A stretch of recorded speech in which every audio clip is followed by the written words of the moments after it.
What are you wearing? A Canadian tuxedo. Canadian. I'm a hockey player.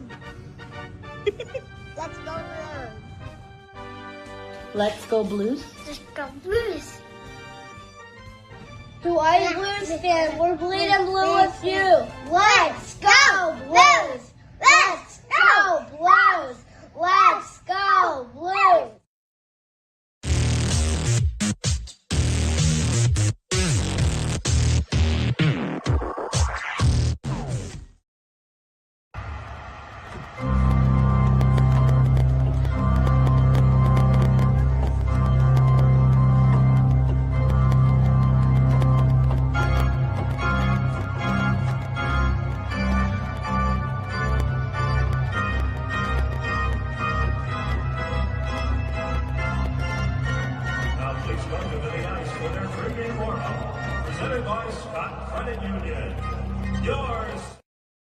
Blue Note.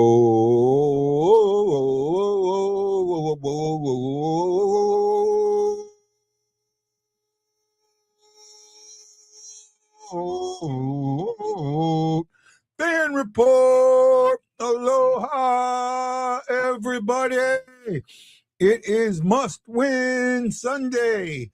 I am watching the game is on ESPN. There's no pregame. So we're your pregame. Yay! 3 of you get a pregame show. Yay! And they're doing this thing with ESPN with Inside Out. I have it on right now. It is just so I gotta say, I know they've done it with some other things. I'm not a super fan of it, but it is kind of cute, right? It is kind of cute, but neither here nor there. Blues taking on the Colorado Avalanche tonight. The Avalanche can sew up the West, right? I don't think they sew up the President's Trophy, but they can sew up the West with a regulation win tonight. They get 2 points. They got it. So they win. They sew up the West. For the Blues, it's pretty much must win. You have to win every single game. Plain and simple, right? Every loss compounds your chances of making the playoffs. Now, if you're one of those people that want this top end draft pick, right? I'll tell you right now, even if they make the playoffs and you're sitting with 2 picks at like 14, 15, and 17, you know, you got to pick it. You got to pick at 14. Let's say they do make the playoffs. If they make the playoffs, they'd have the 17 overall pick. Well, if Detroit doesn't, Detroit's going to have like the 14th or 15th, maybe even the 16th. Okay. Somewhere in there.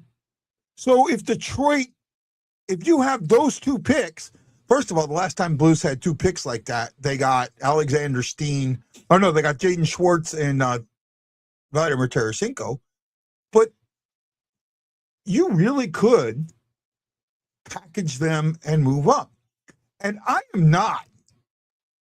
I've talked to some people. And there's a thought process with Gavin McKenna that Gavin McKenna is going back to school, right?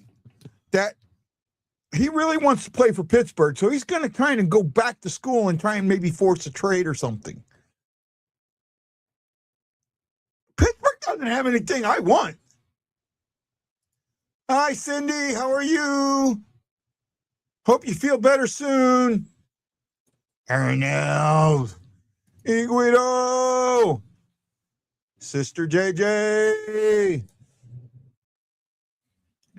I see.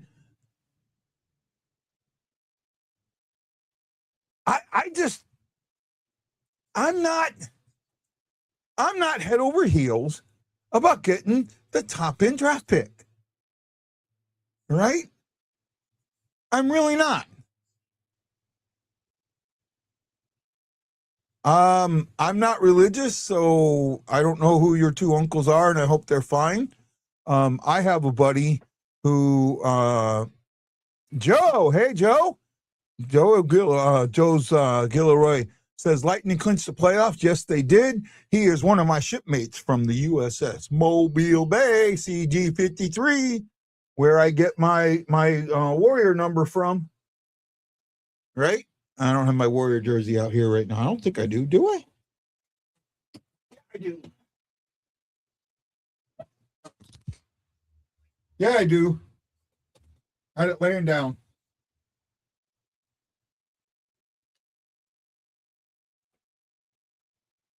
There we go. Do you think Vegas Cornet is going to make to the play? Who's Vegas Cornet? I don't know who you're talking about. Right?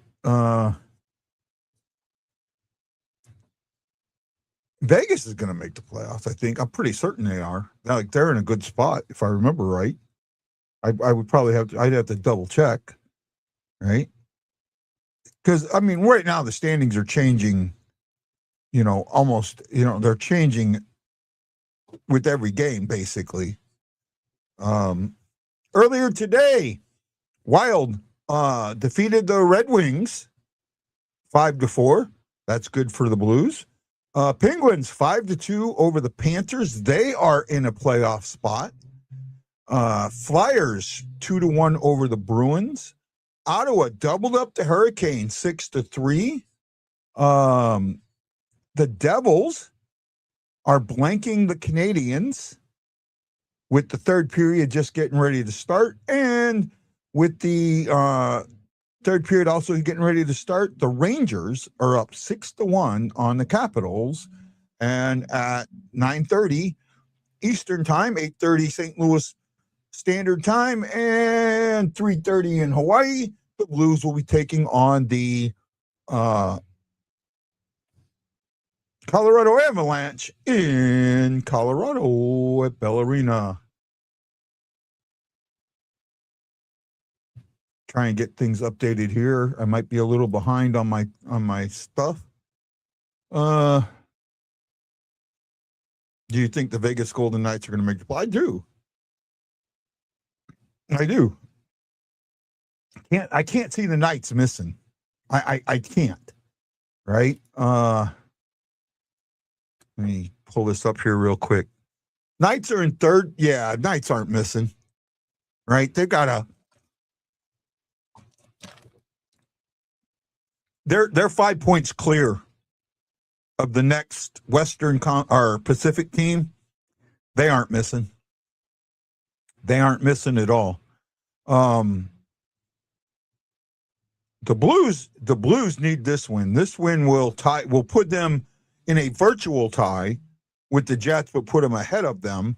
But they're still going to be 3 points behind. I mean, you get to that 78, the playoff is 31. Now you do have the tiebreaker. You got to keep winning in regulation. That's the thing.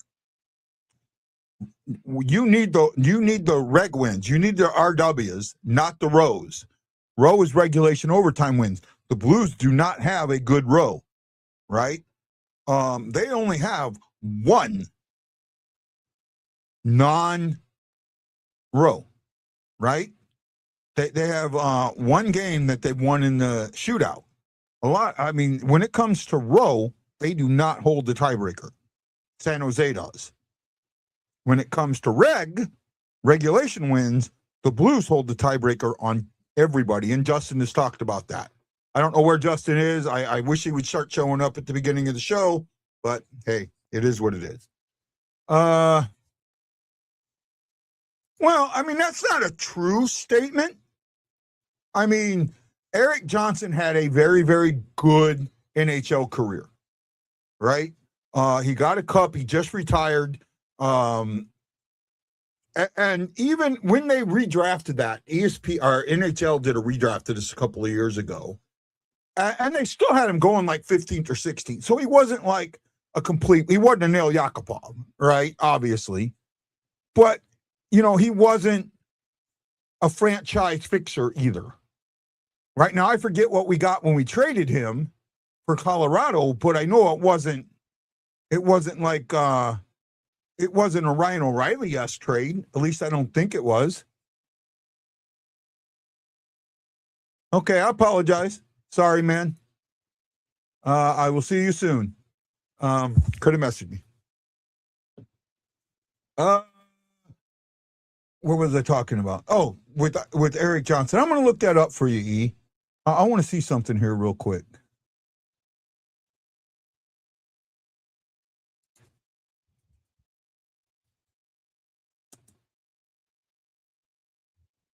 Eric.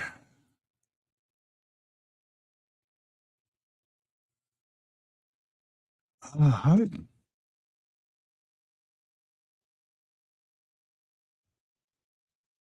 did he spell his name? I don't remember. E-R-I-K? Was it E-R-I-K?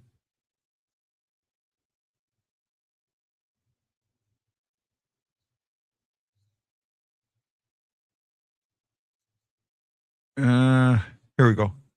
Yep. So he was the number 1 overall pick in the 2006 entry draft. We didn't play until 2008, right? When he played a full season at the age of 19.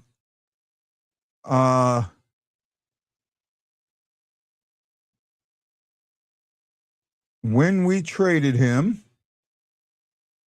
I'm looking it up now.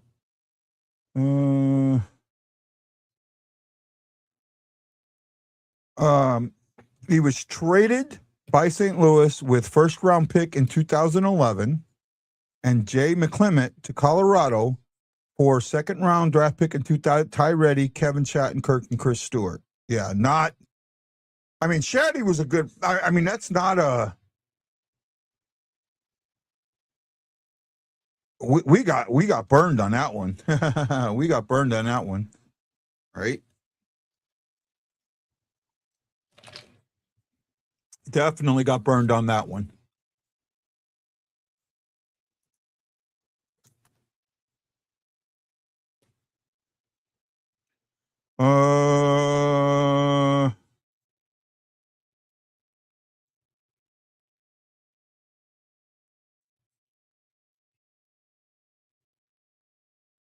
Sorry. Checking on some things.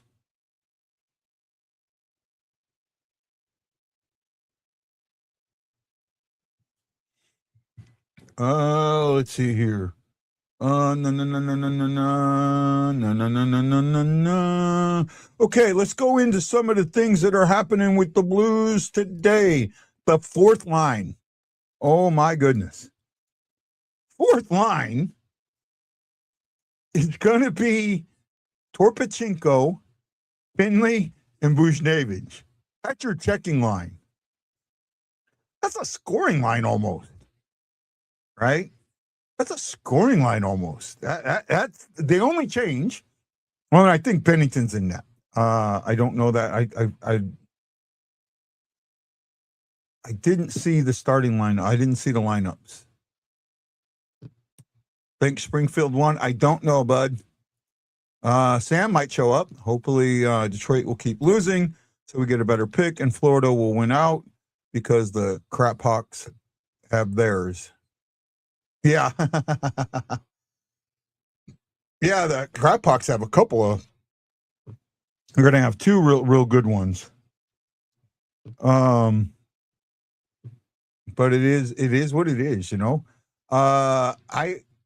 I do think that the Blues are going to trade up.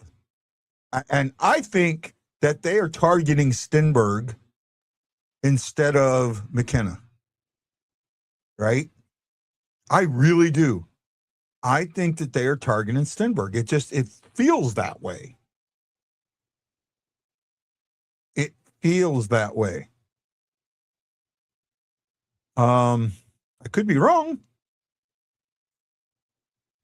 But I again, so I guess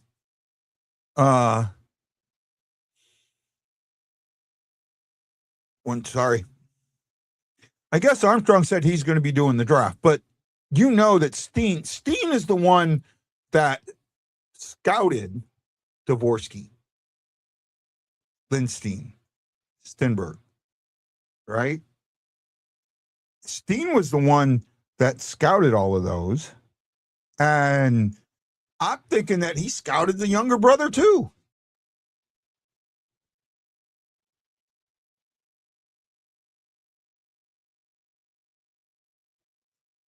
Florida gets to keep theirs and Chicago gets theirs next year if it's the top 10 protected.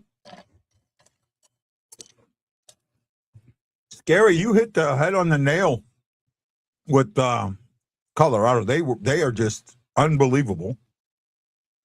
And they're a good hockey team, better than I would have ever thought. And they're they're scary.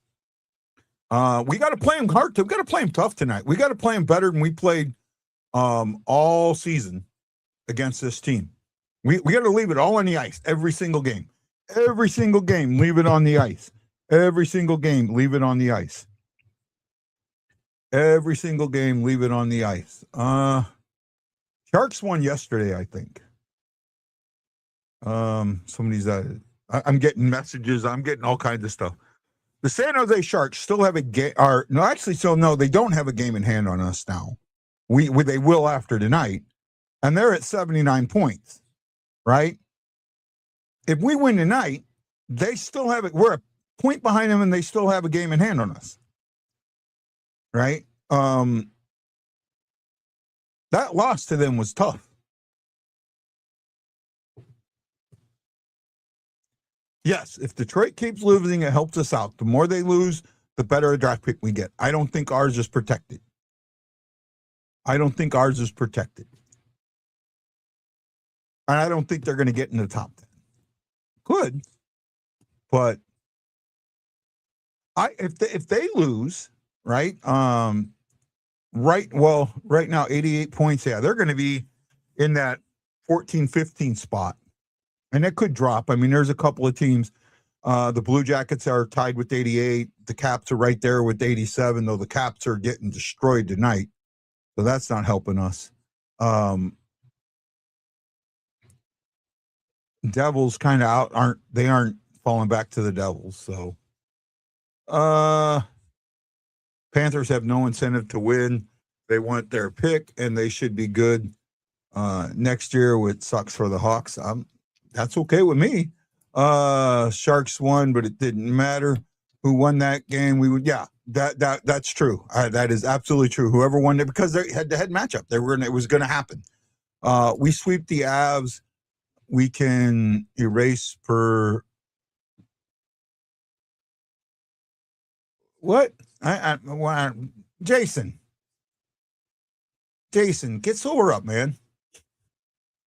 Come on, I got to make sure I can understand what you're saying. Erase our dumbass. Okay, now I see it. If we sweep the Avs, we can erase our dumbass loss to the Sharks. No, we can't, because there's still a game in hand.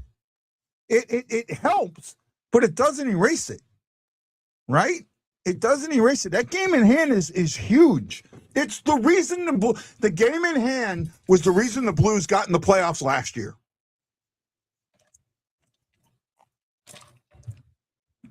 The Blues had a game in hand on just about everybody but Calgary, but they had the tiebreaker with Calgary. Calgary, if you remember, tied the Blues in points. Calgary tied the Blues in points.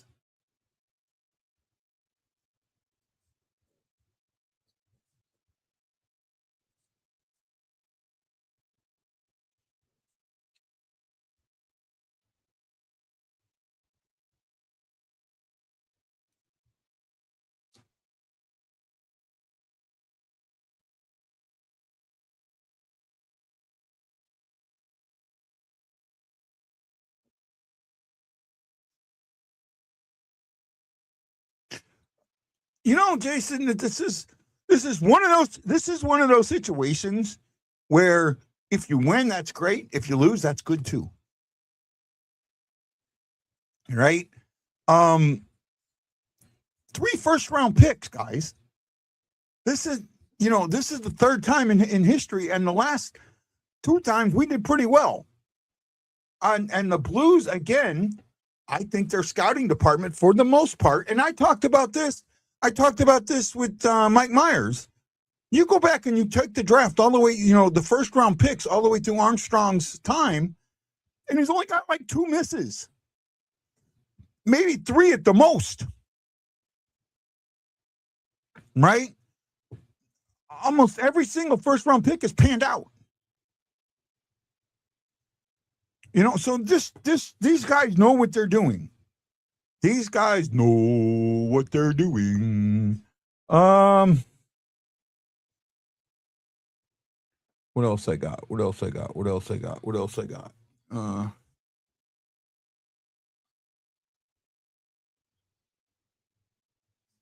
I was looking for something. Now I can't remember what I was looking for.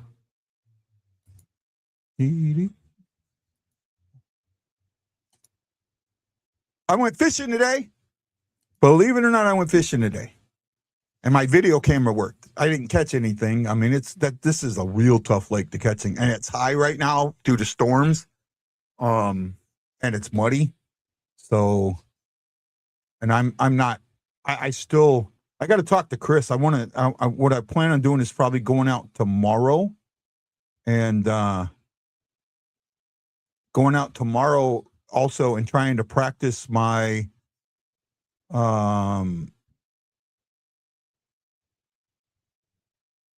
work with the wacky rig, right? So I can film it and go with that. Here we go. Projected lineup. That's what I'm looking for.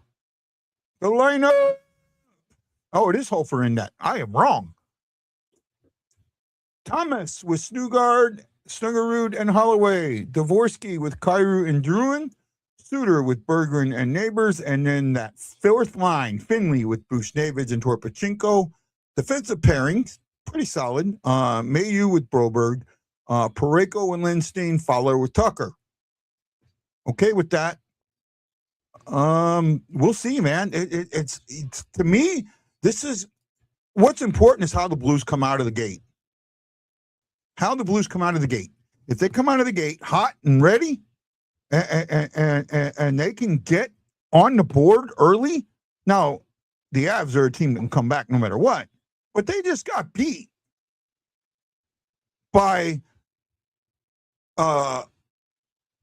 Vancouver, and then last night they shut out Dallas. So, well,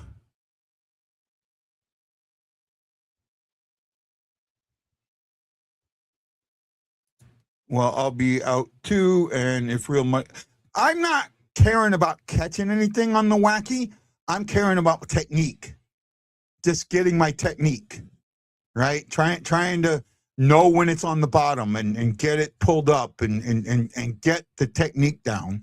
So that's why I figured I got to make sure I don't know how to rig it up right. Tie the hook on. I think the hooks you got to take it in and do the loop and wrap it around and then come back to the loop to tie it.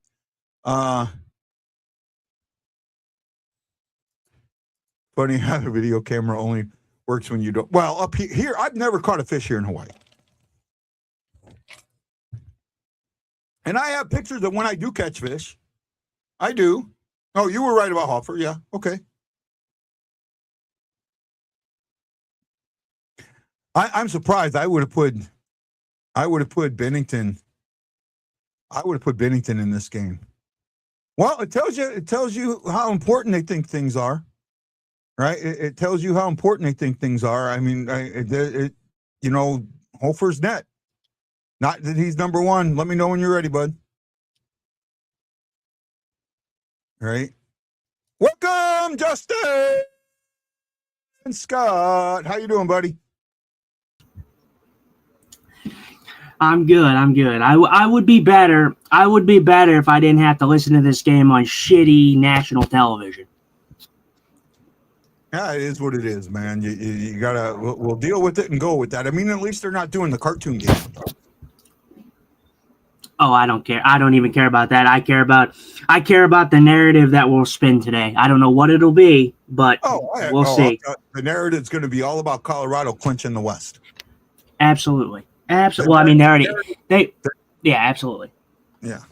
And sorry about that. When I came on, I shouldn't have said what I said, and just a little. We need to communicate a little better off air. My bad.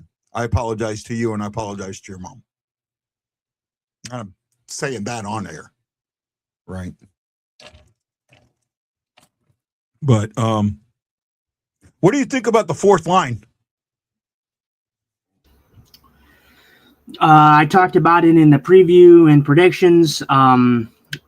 Jim Montgomery talked about Pavel getting a maintenance day, so I don't know if this is just a slow in. I'm going to just see where Pavel is after that maintenance day, not skating and not playing in the last game, or if it was something with his play that maybe us as viewers haven't seen. I haven't had that much of an issue with Pavel's game. I think the Blues have just been all together kind of pushing. But we'll see.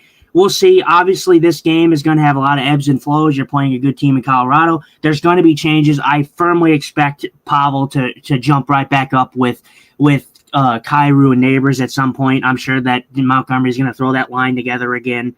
That's been your top six for the duration of since the Olympic break. So I firmly expect them to go back to it. But who knows? Maybe they don't have to. Maybe the line combinations that they have can work out in this game. I don't know. First of all, I liked what we saw against the Ducks, right? I felt against the Ducks, they were engaged from even when the Ducks scored early, they were engaged, and they stayed engaged, and they kept the foot on the gas, and that's something that we've been concerned about a lot. We've been concerned about that, and they kept the foot on the gas against the Ducks. I do think this is a game where you have to score first, right? And also, does putting Bush on? I mean, okay, you call that a checking line. Does that give you 4 scoring lines? Does that give you a fourth line that can put the puck in the back of the net? I think every team. I think the Blues as a whole are playing as a unit right now. So really, they're showing that any line can really go out there and get it done. Obviously, you're going to have some lines that score more than others, but obviously, you're not going to expect a lot of scoring from Torchenko, Bush, and who else is it? Finley. So you're probably not going to expect too much scoring from that line, but. I'll be honest, I like it a little bit better than I like it with Oscar Sundqvist. I love Oscar Sundqvist, but like I said, his position on this team is almost inevitable that he's not going to be with this team much longer. There's too many players on this team that are above Sundqvist and where he needs to be. And Sundqvist, he like I said, he's a fan favorite. He's a locker room guy. That's the only reason you keep him around. But when you have a better option on your roster, you're gonna take them over Sundqvist. Yeah, so I agree with you. I agree. There are only 4 guys left on this roster from the 2019 Cup win. After this season, it'll be 3, and it could be 2. Yep. Right? Yep. Sonny, Parayko, Bennington, Thomas. Yeah. I still don't think that you trade Thomas in the offseason, or not Thomas, Bennington in the offseason, right? I look at Hofer, and I think Hofer plays really, really good. I really do. But I think Hofer plays really, really young. Now, 25 is not that young, right? But in hockey years, for a goalie, that is young. And I still think that he makes some, and I don't want to say rookie, but freshman or sophomore mistakes, right? He makes those mistakes that a veteran doesn't make, especially when it comes to playing the puck. And this is something that I think having a solid veteran presence would help. And not only that, you said it, Justin. You have said this more than once, and you've been adamant, and I agree with you. They're not that far off with Carbonell coming in, with some other, maybe a free agent, a strong young free agent, some good an RFA side or something. You could be looking at a team trying to make a cup run next season. Yes, I know that sounds homerish, but if Montgomery has this offseason and he doesn't have I still think that defensive mindset got set in really early, especially after that first game, where they got beat bad. They got shut out, right? They got shut out at home in the home opener, right? We were there. I'm trying to remember now. I think they got shut out. 5-0. 5-0. And I think that you saw early in that game the defensive mentality just it was there almost immediately. Even though they were taking shots, they were from the outside. It was not as great. Offer sheet, Leo Carlson.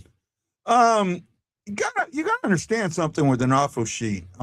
It's actually, I think offer sheets happen a lot more than you think. Yeah. Go ahead. No, I just was gonna. I don't know who made that comment, but that's not gonna happen. I don't know who made it. I don't know who made that comment, but yeah, offer.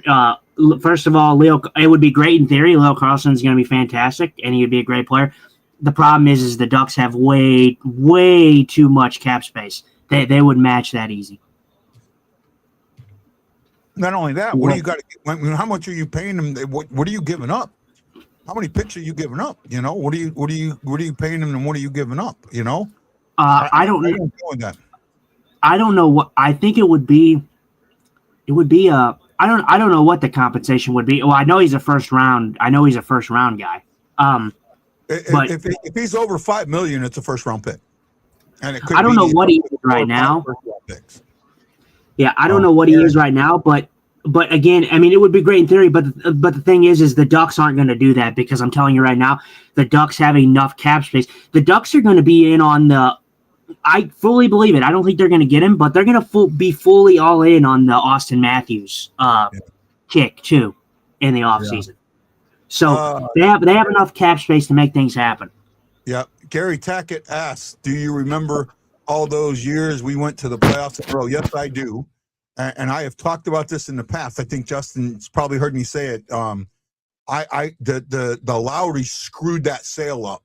The guy that they hired had no understanding of hockey and how important that streak was and what that streak could have done for incoming owners and selling the team, and that was stupid. He said that he was kidding about Carlson.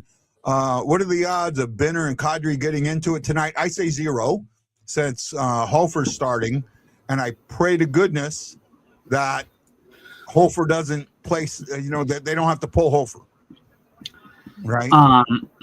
No, there's none in my opinion. And first of all, it's not going to matter. I was actually under the impression that I actually thought the Blues would actually start Bennington for the road game and then put Hofer in for the home game. But they didn't do that. I'm okay with that. I understand why they would maybe want to go with Bennington for the home game because that's where they're going to go. Depending on, I feel like even if you get to a point where maybe you see Hofer play a very, very good game and say he wins this game and the Blues win this game in convincing fashion, which will be very, very unlikely. But if they win this game in great fashion with a decent score and goaltending's good, they might go back to Hofer again. I don't know, but it would be very strange to me if they didn't go with Bennington for the home game now. If they're going to go for Hofer with this away game, they're now putting up puck drop is at 9:45 Eastern. So the puck will not be till 9:45.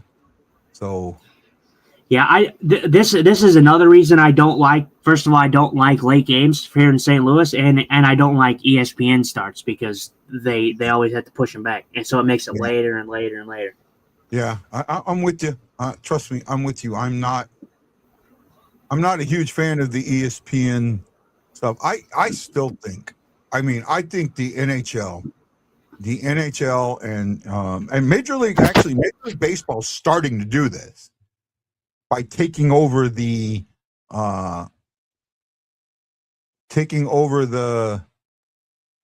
TV, right? Because I think in the long run, you're doing the majority of the work anyways, right? I mean, you really are. You think about this. It's not like the team, just says, here's the rights, you go do it. They do the majority of the work. They've got all the cameramen. The cameramen, the majority of the cameramen don't work for the network. They work for the Blues, right? Mm-hmm. So I don't know. I don't think you did tackle it because I have been listening. The West is an interesting race, but the East is even more of an interesting race. The team that I had very high in this season coming in is getting back in the race, and they hold the spot. They hold the second wildcard spot right now. The Ottawa Senators won today, and the Red Wings continue to fall back down to grace, and it is just mesmerizing to see where that team was playing, how good they were playing, and it's not surprising to see the collapse, but it's just something that's crazy. And then the Islanders, who get Braden Shin, they have been playing very uninspired hockey. They just got to. Is this game actually on ESPN? I thought it was on the app. This. I mean, they're both of them are on ESPN. Both of them. I mean, you can go on the app or you can go on the channel itself. Well, I'm not showing on the app. I'm not showing the Blues game at all. It was there, but now I'm not. I don't know. But no, that's Tuesday. The Islanders, I made a video on it today. The Islanders get Braden Shin. I thought was a good move for them, but they've been playing uninspired hockey. They just played Carolina and they just got outshot 40-15. In a close Eastern Conference race for the West for the wild card 2 spot. And they could easily find themselves missing. After acquiring Braden Shin, you expected them to start playing some inspired hockey. And then you get the news today, just on a random Easter Sunday, that they fire their coach. And again, it goes back to the Vegas move that I talked about a couple weeks ago or week and a half ago. It reeks of desperation. It reeks of a team that's desperate enough to try to get into a spot to get that new players bump. I mean, very rarely do you ever see a coach get fired 4 days before the end of the regular season. The end of their regular season. They have 4 games left, and they fired their head coach. So that tells me that it was kind of an act of desperation on their part to try to get the new coaching bump to get those few games over just to get into the playoffs. And I hope for most teams that it's not a norm, because it doesn't really set a good precedent, especially for, I get coaches are a revolving door, but it doesn't set a good precedent if you fire a coach this late into the season just to get a playoff push or just to get in a playoff spot. Oh, I agree with you. I agree with you. The firing your coach this late in the season makes absolute zero sense. None whatsoever. Vegan coaches fired last week, 7 days ago. Okay. The firing of Patrick Waugh today. Okay, Waugh is one of those guys. Well, first of all, the Islanders are like on the outside looking in. They're not in a playoff spot, right?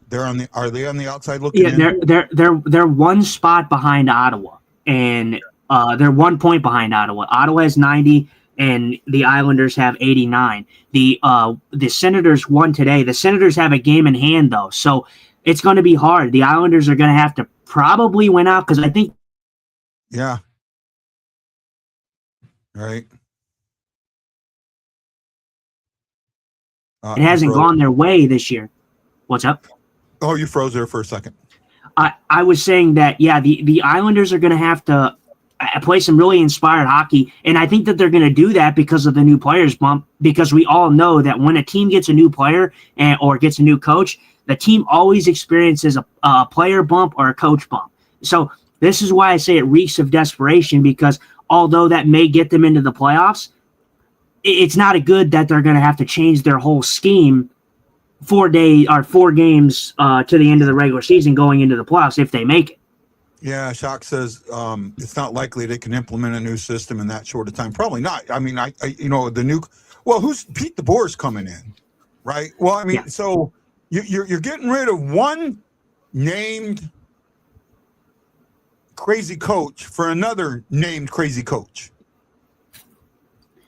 Now I like Pete DeBoer. I like Pete DeBoer. He's a good coach. He's shown it. But the thing is again, it just reeks of desperation. It reeks of a team, and I understand why they want it. I understand why the Islanders want to make the playoffs, because they have Matthew Schaefer. He's had the best rookie year of any defenseman, I think, ever.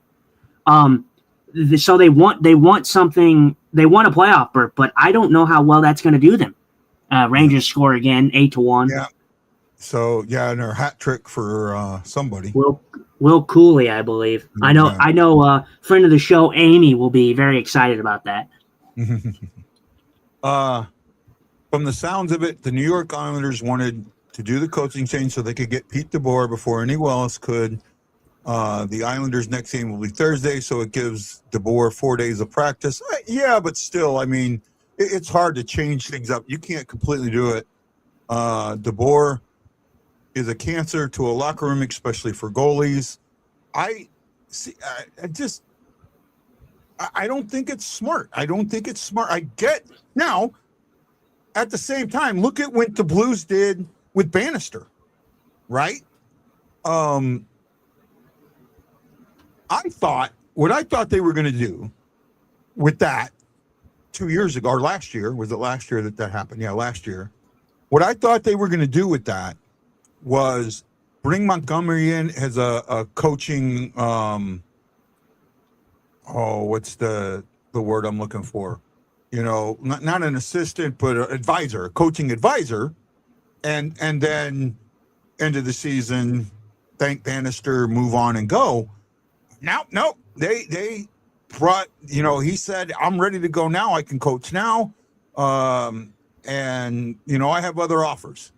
He kind of pushed it, and I'm okay with that. I get that. But this has been a trying season on him. And I'll be honest, this is a season that Montgomery's a recovering addict, recovering alcoholic, right? So a season like this, I mean, how many of us has it driven to drinking, right?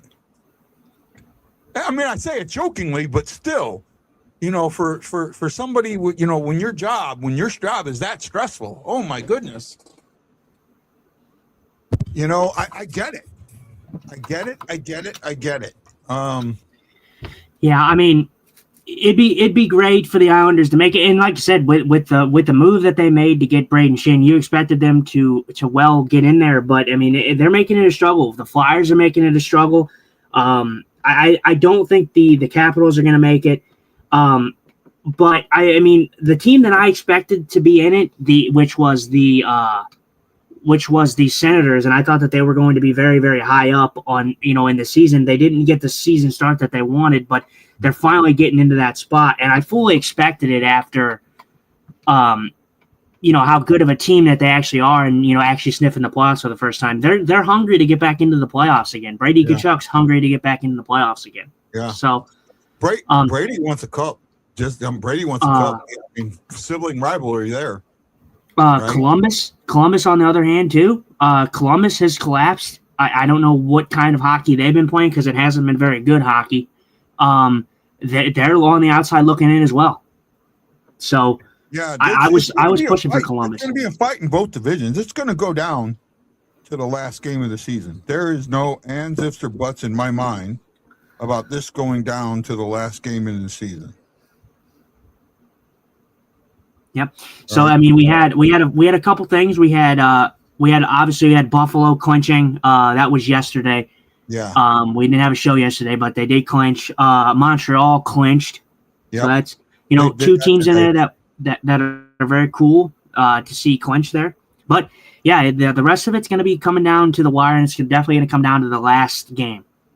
I heard one of the stupidest things I've read on one of the, I don't know what group it was in. I just doom scrolling like I normally do, and a lot of the hockey groups, the hockey, someone posted in a hockey group, it comes up, and I saw somebody put up yesterday's with Buffalo being clinching and Montreal not, and saying something along the lines of, this is Gary Bettman trying to keep the Canadian teams from reaching the cup or reaching, making the playoffs.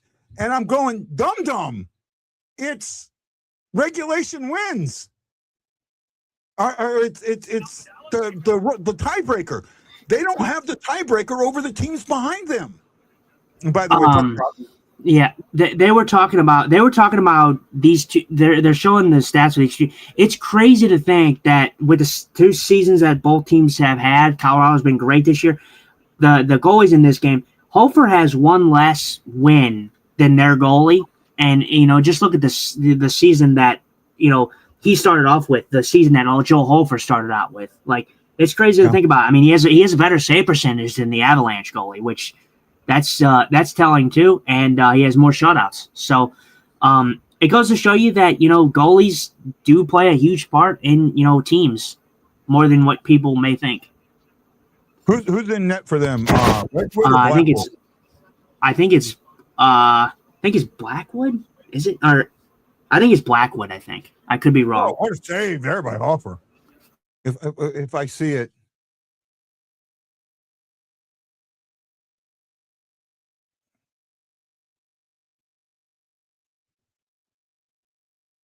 Okay, so they got Blackwood in. Blackwood has played 35 games. He's 21, 9-1 with a 257 and an 899. Hofer has played 41 games. He's 20, 12 and 5 with a 258 and a 910.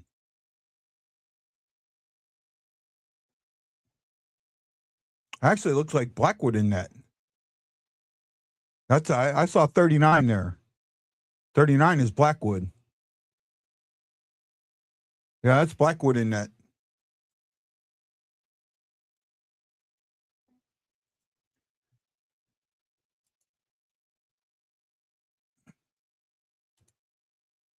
I think this Bushnevich being on the 4th line is. I think it gives you a scoring threat, and that's what I think happens here. And I think Torpachenko's got a good shot. We know that. He's not great with it, but he's got a good shot.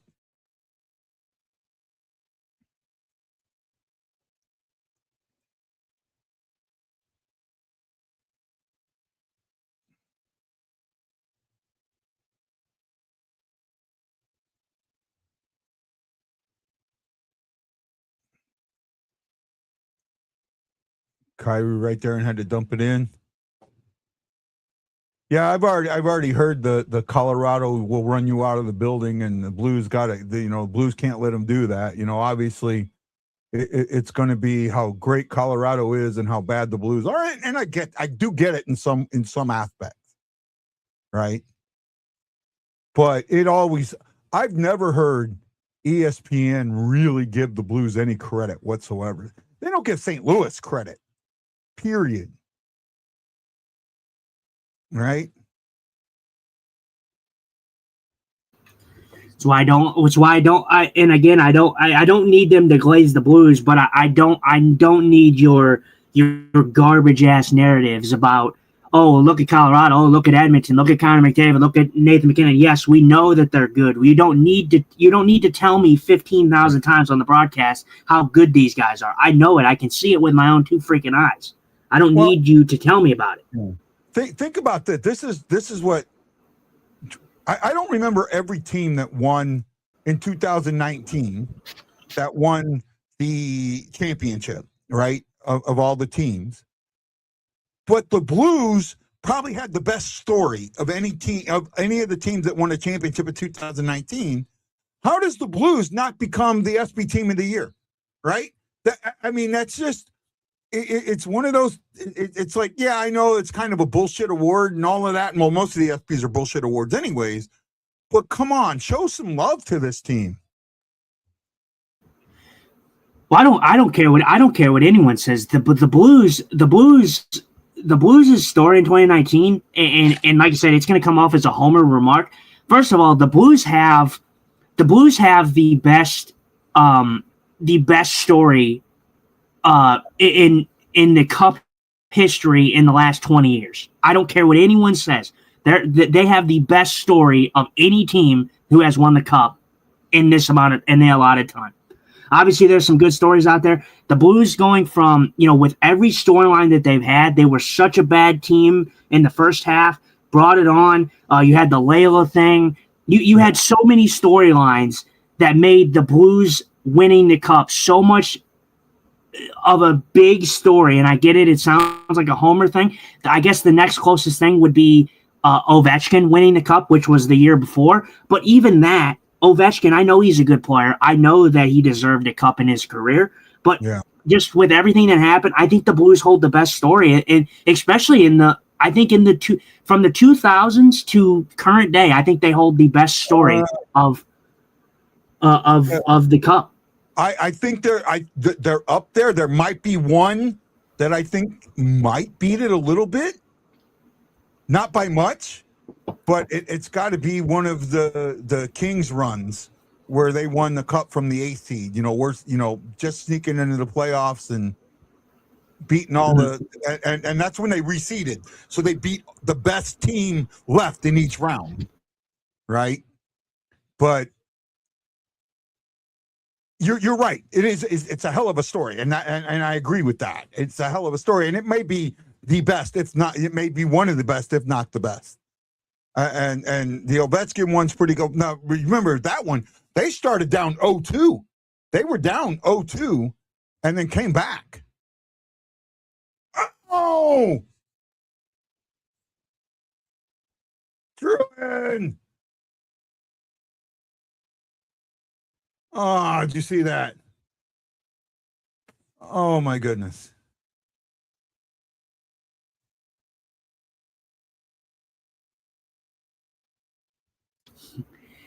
Drew against his old team. He was a Colorado Avalanche at one point. A good pass there to get that puck up, get that puck across to him. Nathan MacKinnon doing Nathan MacKinnon things on a young Theo Lindstein. This is where the Colorado Avalanche are going to take advantage, just because of the fact that the Blues are a younger team. You're going to see Nathan MacKinnon out. Nathan MacKinnon's not going to take. He's going to try to avoid taking shifts against the Brobergs, the Parekos. I mean, Pareko was out there, but he's gonna try to. They're gonna try to take advantage of putting him out there against the younger guys. The Theo Lindsteins, the Tyler Tuckers. I'll give you credit for this. You called it, man.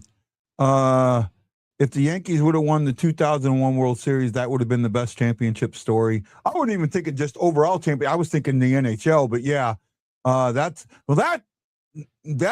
probably, for me, that's probably one of the best World Series ever, right?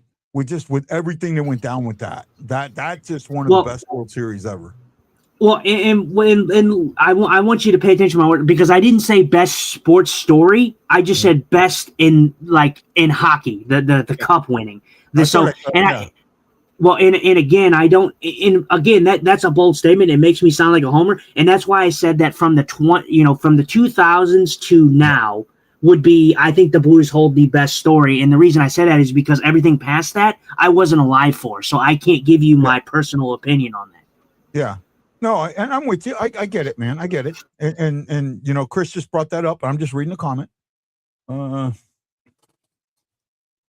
Blues are tied best in the NHL since the Olympic break with points percentage at 7.5. Let's hope they can keep that going. They definitely. Oh, here we go.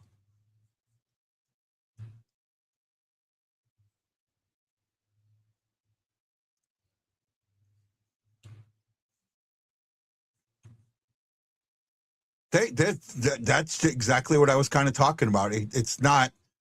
It gives you a scoring threat, not a scoring line, but it gives a scoring threat. That was some wide open play there, and just missed. That was a threat.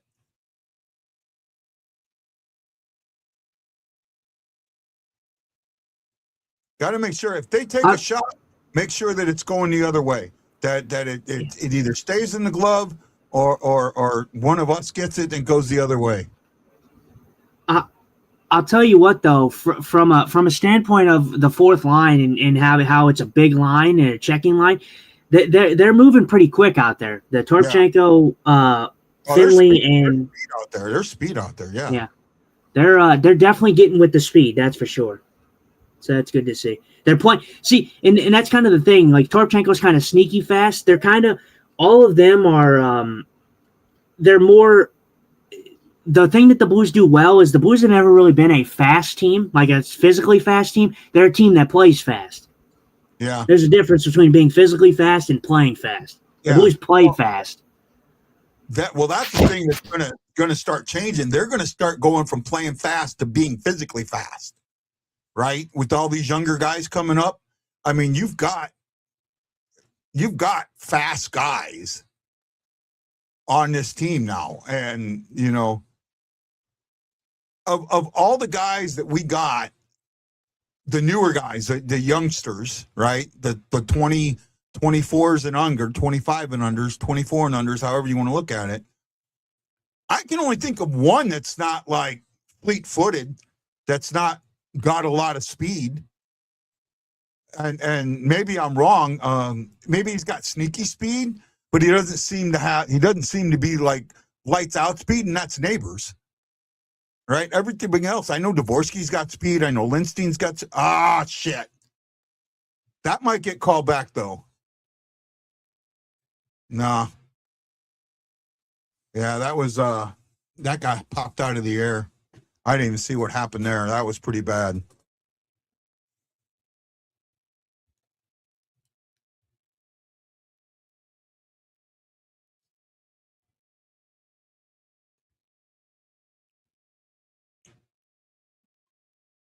Yeah, it bounced up and two guys sitting right there, just all alone.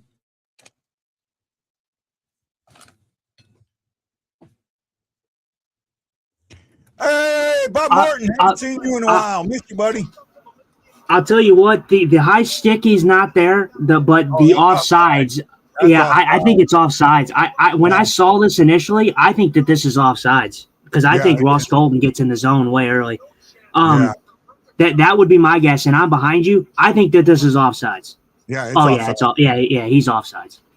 Absolutely offsides. When I saw this in real time, I said, "Hey, you know what? I know that they scored because I heard you, and you're like fucking 10 seconds ahead of me." But I said that that's offsides. Yeah, that's definitely offsides. I'm watching it on cable TV. I can't do anything about it. No, you're good. I'm just throwing it out there that I knew that they scored because I heard it 15 seconds before it even happened. So, sorry. This was offsides. They should challenge this.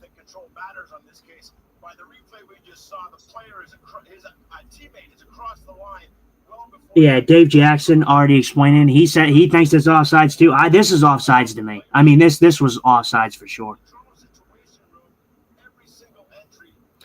And again, Dave Jackson says it perfectly. This possession doesn't matter here because the player is already in the zone. No goal. Yeah. He's on for sure. I was worried about it being a possible. See, what concerns me when players bring the puck over the ice like that, or an offside gets called when there's no stick on it, is if it's the possibility of a tag-up play. But that wasn't one of those. Yeah. You know what? I'll tell you what. I can get behind it, man. Montgomery growing the goatee, dude. I like it. I like it. I was going to say, Montgomery's got one of me going on, don't he? He's got the gray down here and the darker in the top. I like that. I'm going, hey, that looks like me there. And I think Monty's like close to my age. Yeah, this one was kind of crazy. For me, what's kind of crazy is in real time. I didn't even have to look at the replay. Oh, come on. And, Now Colorado's mad. They tripped our player, and you're mad. Oh, now that's going to get called. Suter's getting called there. Nope. Wow, I thought Suter was getting called for a trip there. Oh, I will say smart refs on that. Jesus Christ, the divers themselves, Colorado. Jesus Christ. What is it? I just, for me, I didn't even have to look at this at the replay, and I knew that this was offsides in real time. I mean, that was pretty clear offsides. There you go. Get some movement going.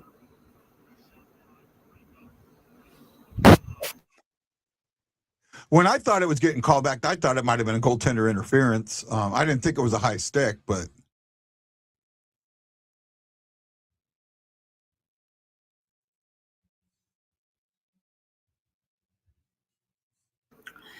yeah, I saw this. Like I said, I saw this play develop, and they did the stretch pass, and I'm like, oh, okay, he got in the zone. But then I saw the hesitation, and I saw the guy on the other side. I was like, oh, he definitely was in there early. There's no way that he was not in there early. I mean, it would have been close. You beat Colorado by keeping guys defensively in front of the net. That's how you beat Colorado. You keep guys and you also puck control. You don't give them puck. You don't give them the puck. You keep the puck off their sticks and you keep guys in the middle. That's how you beat them. Now, man, I'll tell you, and done. Yeah, much easier said than done. And I agree with Shockey. The refs are treating this like a playoff game.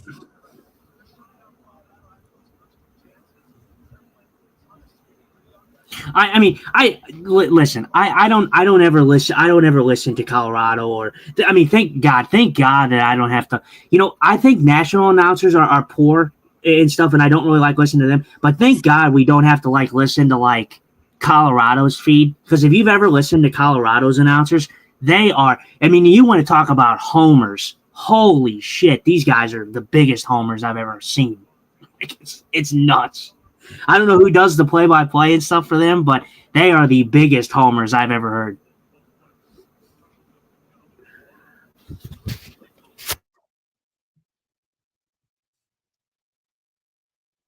Oh, go Holloway.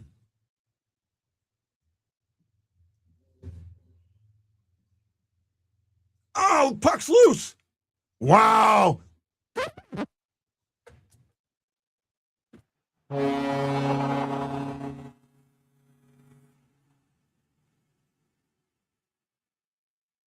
Nice goal, and that one's not coming back.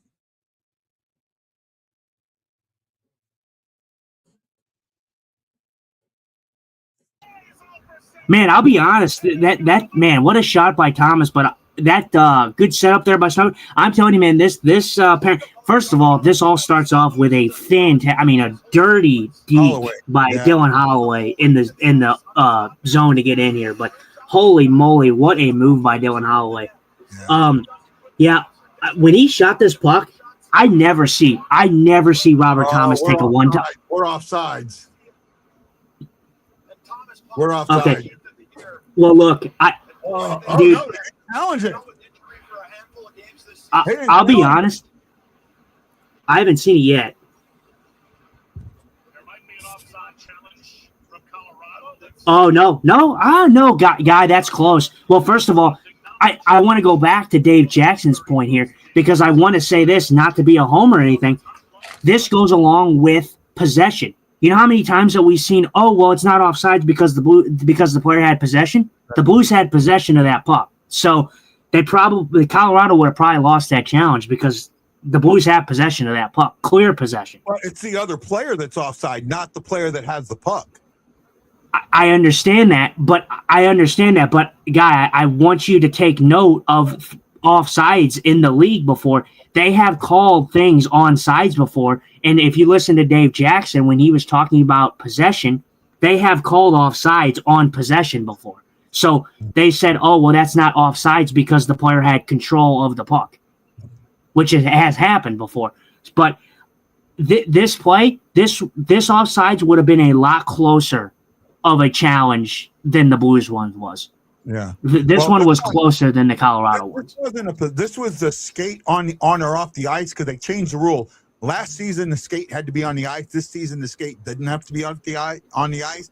So that's why that one's really close. I thought just looking at it at first that it was going to be offsides, but they didn't Yeah, I mean, challenge it would have been. It would have been close, but like I said, if you look at the Colorado one, they got called back, and then you look at the Blues one. The Blues one was a lot closer. I mean, that was a lot closer. The Colorado one was way offsides. That one was way offsides.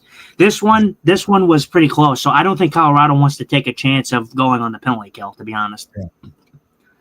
Yeah. Good goal. I'll be honest. Robert Thomas. I know that they were on the ice, but Robert Thomas rarely takes one-timers. So when he took a one-timer, I thought that was somebody else. To be honest, because I never see him slap shot the puck ever. I thought it was Snuggerud, right? Because I heard him say Snuggerud on, but it was just the pass from Snuggerud. Well, for me, I knew it wasn't Snuggerud because Snuggerud has like a unique shot. It looked like a Thomas shot, but the thing is Thomas never takes one-timers. He never winds up for a slap shot. So yeah. I could have thought like, oh, maybe it was like Kyrou or something like that, because Snuggerud's shot he has a very unique release to his shots. Like he's very quick. That was like a really hesitation kind of. Eric Johnson. Yeah, we were talking about him at the beginning of the show. Yeah, Eric Johnson. Yeah, he's doing. I think he's hired. I think he's hired. Oh yeah, he is. He is hired for the. Yeah, I think he's hired on ESPN. I guess. Yeah, he's the. Yeah. He has ties to both teams. They were actually. He was covering Colorado's game against Dallas, and he was talking about when he was on the Blues and he fought. He fought somebody. Oh no, he was talking about Jamie Benn. He was talking about the fight with Jamie Benn, where Jamie Benn knocked the piss out of him when he was on St. Louis. Yeah. But yeah, no, it's Eric Johnson. He obviously he had himself a career mostly outside of St. Louis. He had his career here, but he didn't live up to the first round overall pick that we wanted him to. I mean, he definitely was not the choice that the Blues should have went with. Not calling trips. They are not calling trips. Be aware of that. I've seen 4 legitimate trips, 2 on each side, that have not been called. So if a trip gets called, it's going to have to be like a player taking off. You know, it's going to have to be a player on a breakaway for a trip to get called.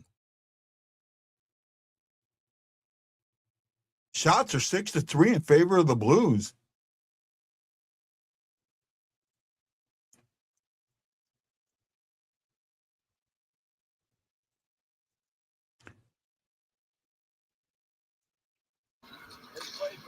Colorado hasn't had a shot in 9 minutes. Yeah. Well, yes and no. They have had a shot. It just didn't count. It says 0 shots since. Yeah. Well, still, but we're not calling apples and apples here, bud. We're just saying shots. Yes, they've clearly had attempts, but they have not had a shot on net since 16 minutes. It didn't count. That was a shot that didn't count. Actually, it was 2 shots that didn't count.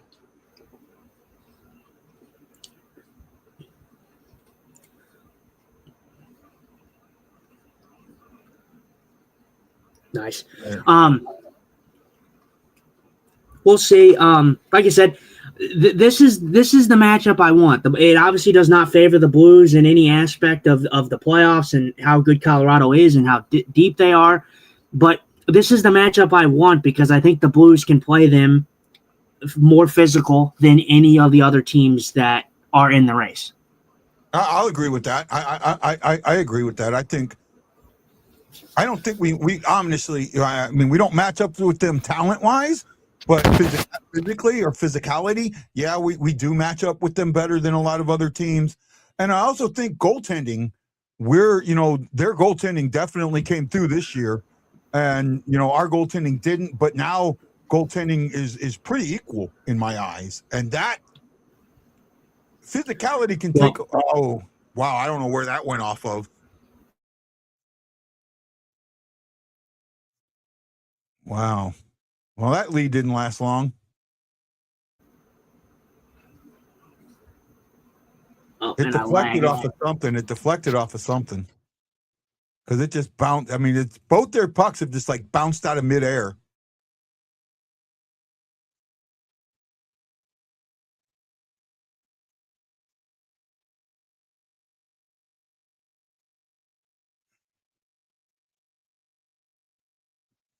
I hit Kelly.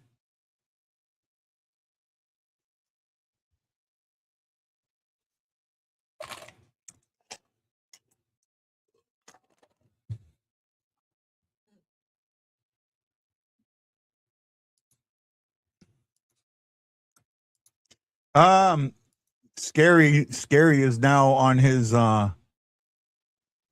Avalanche soapbox, and I think that for him, this may be like a lightning in the bottle season. This may be his best season.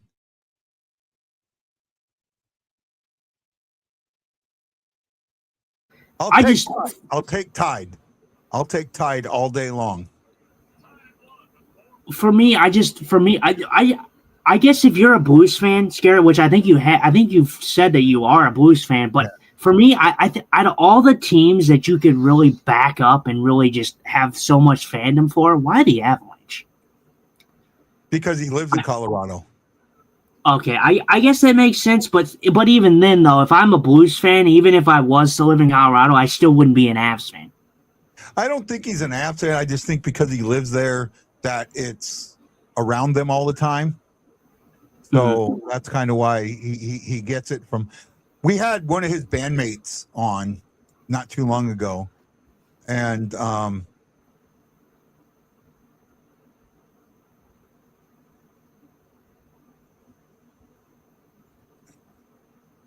this commercial's so bad. Not a fan of them. My best friend is, though. Yeah, so I knew it had something to do with that.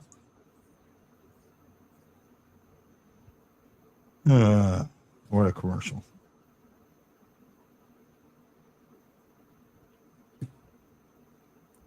Yeah, I mean it's definitely going to be an uphill battle for the Blues in this one. I mean it's not going to be easy, but if it was easy, then it wouldn't be special. If you can do it. Yep.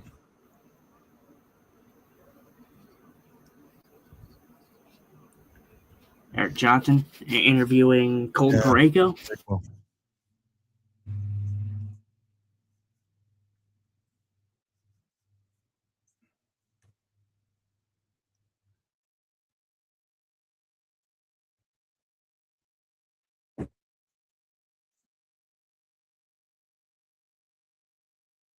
No, we haven't. Have we? No, because we lost San Jose on the road.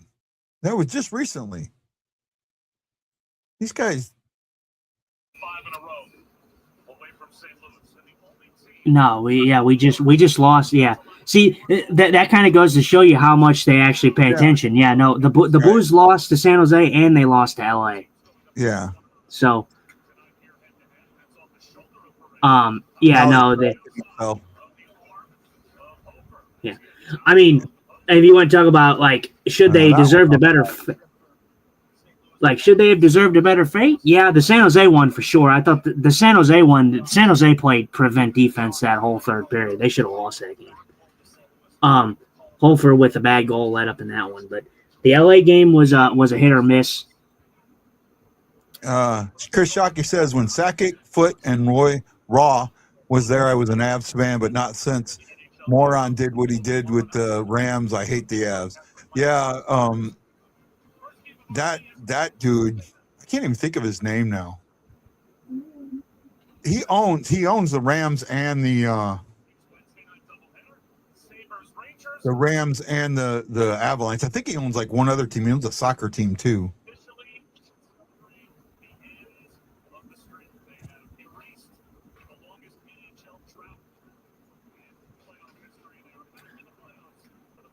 What a play by Kyrou right there to bat that out of air. That is a game that I will absolutely want to watch, and depending on when it is, we may would Stan Kroenke. Thank you, Mom. Your mom helped me out there. Thanks, Mom. What? And I don't know if you heard it. I apologize about my comments earlier. They were rude and mean, and I shouldn't have said them. I do apologize. Please forgive That's me. over. Right. His wife owns the Avs. Yeah. Technically, his wife owns them, but yeah, a clunky family. That's all that Walmart money. All right. Mm-hmm. She corrected you about what? I'm confused. Say again. I said, who corrected you about what? No. Oh no, your mom helped me. I couldn't remember what who the coach was, or who the owner was, and your mom put it in there for me. Thank you. Yeah. And yeah. No. Your mom said she didn't hear him, so you can talk to her later and let her know what happened. And I do sincerely apologize to you. Mm-hmm. Yeah, I mean, it's kind of crazy to think about, though. Like these two games are going to be telling here, because I think, well, first of all, if the Blues lose either one of these, it's going to pretty much sum up the season. But the thing is if the Blues can beat Colorado, both these, and the thing is with Colorado's already first in your division. You're not catching them, so if you can get a point, points are important here, because obviously we talked about San Jose and LA. You needed to beat those guys clean, and you needed to not give them any points. You did, but Colorado, you don't have to worry about not giving them a point, because it doesn't matter. You're not going to catch them. So you need to at least get in. You need 2 points, but you need to at least get a point. Yeah. No, I think you need. I don't think the single point helps you. I think where the Blues are in a must win. If they do not get 2 points, not only that, I think for the Blues, they've got to get these, because they don't have the overtime. Their overtime play was so bad that they don't have the regulation overtime wins. They've got to keep the regulation win number up, right? More important than anything. That's more important than what they got to keep the regulation win up. Yeah, that's fine. And again, I'm just stating for the fact of the matter that you want 2 points. Yes, from this point on, you want 2 points. In any instance, don't ever think that I'm not asking for 2 points. I want 2 points. Yeah. But I'm saying that the Blues, if anything, need to at least get a point, because you're not catching Colorado. So giving them a point doesn't matter. So you want 2 points, of course. But again... Now, so I thought you were talking about the Blues just getting 1 point. No, the Blues have to get 2. The Blues have to get 2. I am completely under the understanding that the Blues have to get 2, but I'm saying they can get 2 in regulation. They can get 2 in overtime. They can get 2 in a shootout. I don't care how they get the 2 points. But if Colorado gets a point, I don't care, because if you're getting to 2 points, it doesn't matter if Colorado gets a point, because you're not catching them. So that's what I'm thinking. That's what I'm saying. Yeah, I misheard. That's what I'm saying. I misheard you. Yeah. From this point on, you need 2 points in every game that you play. Yeah. Must win. I put that in the teasers today. Must win. Yeah. Right. Must win. I said must win. Oh, what did I forget how I said it.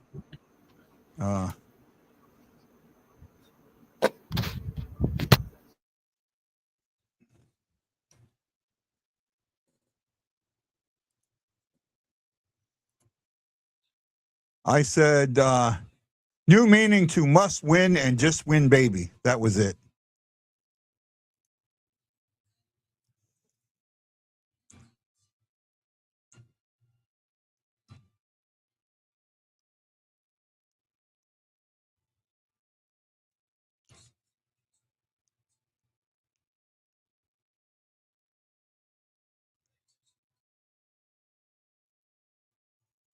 I don't think there's desperation on the Blue. Well, I mean, you could say desperation in a couple of different ways, but the way he said it, it sounded bad.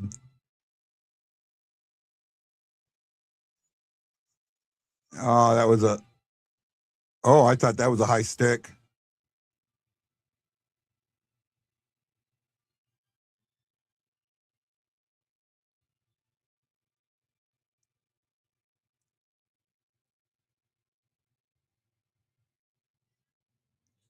Oh, they're keeping the pressure on him. They're out shooting him 9-7. I give credit. That's hard to do to outshoot Colorado. Oh yeah, I was talking. I was saying that the Blues are not playing a bad first period. They're playing a pretty good first period. They're getting their shots, and their goalie's made some saves, but it doesn't seem like he's completely set. So if you continue to put shots on that, you might catch him sleeping. Yeah. Oh, that good defensive play there by Colorado. Suter was right there. Suter was right there. Oh, I haven't seen it yet. Neighbors. There we go. Yeah, Suter was right there. I'm telling you, they're finding their spot because Colorado, again, this is where you're going to take advantage of Colorado. Colorado is a very good, potent offense, but this is where you're going to take advantage of Colorado, and it's the defensive ability. They're a decent defensive team, of course, but they're nothing to write home about. You can definitely take advantage of them on the defensive side of things. Yeah. We're going in the box. I figured that they were going to start calling something eventually. You could have called them both there, to be honest. But it's Nathan MacKinnon, so you're gonna get the superstar call. Yeah. He pulls his stick. He throws. Yeah. Yeah.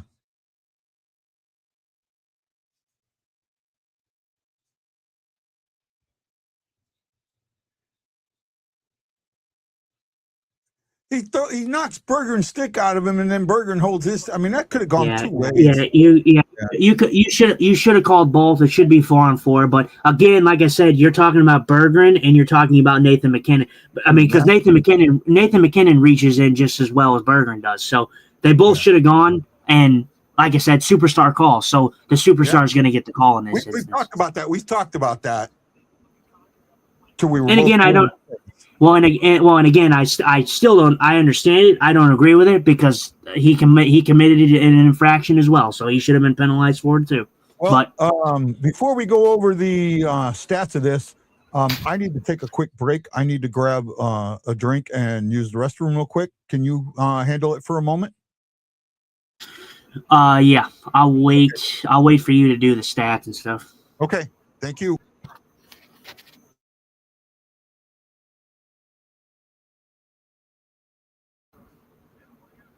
Yep. So overall, a good period by the Blues, and not a bad period, to be honest. Listen, if you're a Blues fan, then they are arguably based on some metrics, dating back to a certain point. They're the hottest team in the NHL. That's a terrific period too. They're 1-1 going to the second. Great start. They've been playing great of late. Colorado found their game a little later in the period, but St. Louis right now continue to play the way they are. Great game today. Oh wow, PK, and I don't remember who this other guy is on the analyst. He usually doesn't have anything positive to say, I don't think, on the Blues. So the fact that they're talking about it right now, they're talking about the Blues having a pretty good period for the Blues there, and actually being one of the hotter teams. So good praise by ESPN. I'm color me shocked again. Though I want people to take note of ESPN games and how national broadcast focus their narratives, because they couldn't talk about much Colorado in that period. The Blues played a good period, so that narrative has to change. So if you see the Avs pull ahead and they start to pull ahead, and you're going to start seeing that narrative shift. You're going to start seeing that, oh, well, Colorado this, Colorado that. Let's just suck off Colorado kind of thing. It'll happen, if the Avs somehow take advantage of this game. But it's so fascinating when you see the narrative change, because when you see your team, like when you're rooting for a specific team, the Blues or whatever your team may be, and their team's playing well and they're winning a game, just look at the narrative change. Look at how things are talked about. So obviously interesting. We'll see here. I'm going to wait for Guy to do the talk about the stats. Okay, he's back. I'm here. Okay, let's do our game recap. The score is tied 1-1. The Avalanche first goal gets called back on an offsides, and then shortly later, at the 12:01 mark, Robert Thomas. This was This was dog on a bone. I heard him say it. It was absolutely solid play. The Blues kept on it. Holloway steals the puck. I thought it was offsides, but we got lucky there. It was really, really close. The skate was in the air, so it makes it harder to call it. I'm happy that it didn't go, but Snuggerud to Thomas to the back of the net, 1-0. Then about 3 minutes, a little over 3 minutes later, Colorado's Kelly Burns takes a shot. It hits Kelly and goes in the net. Shoot pucks at the net, good things happen, right? That's what happened there. Shots were 11-8 in favor of the Blues. There was only one penalty, and we are on that penalty now. It was at 1948 for Berggren for hooking. Could have gone both ways. McKinnon had him wrapped up. That should have gotten called. We talked about how this gets called, sometimes gets called bad. We'll go with that. Let's go over the rest of the stats. Make sure I got the right page pulled up. The Blues had 18 attempts. The Avalanche only had 13 attempts, if I'm counting that number right. Yeah, 13 attempts. Man, my math sucks. So 18 attempts to 13 attempts. Blues had 6 hit. Avalanche had 7. Avalanche had 6 giveaways to the Blues. 4. Both teams had 2 takeaways. The Blues did not block any shots. And the Avalanche blocked 2. But with that being said, 5 of the Avalanche's attempts completely missed the net. So they're making sure, to me, that says they're making sure Hofer can see the puck. However, there was two of those things that went in were from guys being around the net and what do you call it? Tip-ins, right? The one batted puck and then the one off the body. So got to get in front of them a little bit more. Face-offs 9-6, favoring the Blues 60% to 40%. Overall, I think the Blues played a solid first period. They have got to come and have a solid second period, and they cannot get behind in this game. If they're behind, I don't think they come back. They have to get ahead. That's how I feel about it. Justin, take it away. Yeah, I mean, you want to see them play. I mean, their second periods have been good since the Olympic break. It's just kind of crazy. The first half, they were abysmal in the second period.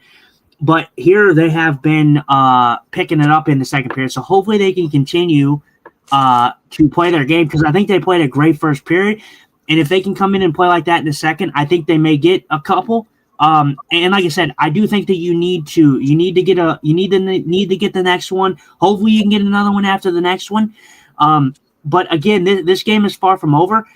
I think that this matchup for anybody, I know that people are rooting for the team that people are mostly pulling for the last wildcard spot is San Jose. Everybody wants to see San Jose in the last spot, and I understand that. Celebrini's is spectacular, and it's going to feed families. You know, Celebrini versus McKinnon and all that, but I think if you're talking about competitiveness and the series that could be, I think that most fans should be pulling for this series because I think that these two teams could really bring a physical series. And you're talking about another case where the Blues could be in one of the better playoff series in the playoffs because last year they were arguably in one of the best playoff series of the whole playoffs with Winnipeg. So I think that from a standpoint of, like I've said before, obviously not homerish here, but physicality, goaltending-wise, the defensive system you may see, I don't favor the Blues in the series completely, but I do favor the fact that I think that they can be the most competitive matchup for Colorado. So, I haven't heard Kadri, so Redbeard's here, and I'm pretty sure Redbeard's a Blues or an Avs fan. He says, imagine if Kadri is the one to win the game and clinch the West against the Blues. Cosmic Justice, it absolutely wouldn't be Cosmic Justice. Cosmic Justice would be somebody hitting Kadri and him getting hurt and missing the rest of the playoffs. That would be Cosmic Justice. For playing Blues would be much more fun. Celebrini is awesome to watch. Redbeard is my Avs fan. I knew I had an Avs fan. I just couldn't remember who he was. And that's completely fine. I don't have any ill will for Colorado fans. I really don't. Colorado fans, to me, honestly, I don't view them as some of the sense of what you would think, seeing as I'm a Blues fan. I think Colorado fans could be very tame, very humble, but at the same time, there is, you're going to have always those fan bases that go a little bit too far. Like for me, I will never, and I mean never, I will never hold any type of respect for Winnipeg Jets fans again. And that stems from last year's series. And again, this was coming from a man who I rooted for Winnipeg. I was rooting for Winnipeg to be a playoff team, get over that hump, to really be a special team to watch. But the way that their fans, their coaches, their players handled themselves in the playoffs last year, I will never have respect for that team or that organization again. That's a team that has zero ability for any type of what's the word I'm looking for? What's the word I'm looking for, guy? I'm not sure. But I need to bring this comment in, because this is Redbird. He says, "I'm for sure an Avs fan. Sorry, I've been gone so long. My work has been always been respectful at the least." And yes, sir, Redbeard, you have been. Right? You are always welcome on the show. You know that. You have come in. You have said when the Blues play good. You have said when the Blues play bad. You have said when the Avalanche play good. You have said when the Avalanche play bad. You have been respectful, and you are definitely welcome on the show. You know that. We missed you, and I'm glad you're back. Sorry, Justin. Absolutely. I had to get that in there. Oh yeah, no, absolutely, man. I like I say, and that's why I talk about and again, I know I'm harsh on the Winnipeg faithful. We're talking about Colorado, but that's kind of what I mean. Like I respect fan bases that know how to chirp and have a little bit of fun, but no, don't take it too far. And the word I was looking for was adversity. Winnipeg fans and their team and their organization doesn't know how to handle adversity. I'll agree with you. So. Again, I'm sorry. I don't mean to be too negative, too hateful, but I'm sorry. I can't respect a team that cried about physicality in the playoffs. That's what playoff hockey is about. Physicality. That's what it's about. Oh, I mean, come on, man.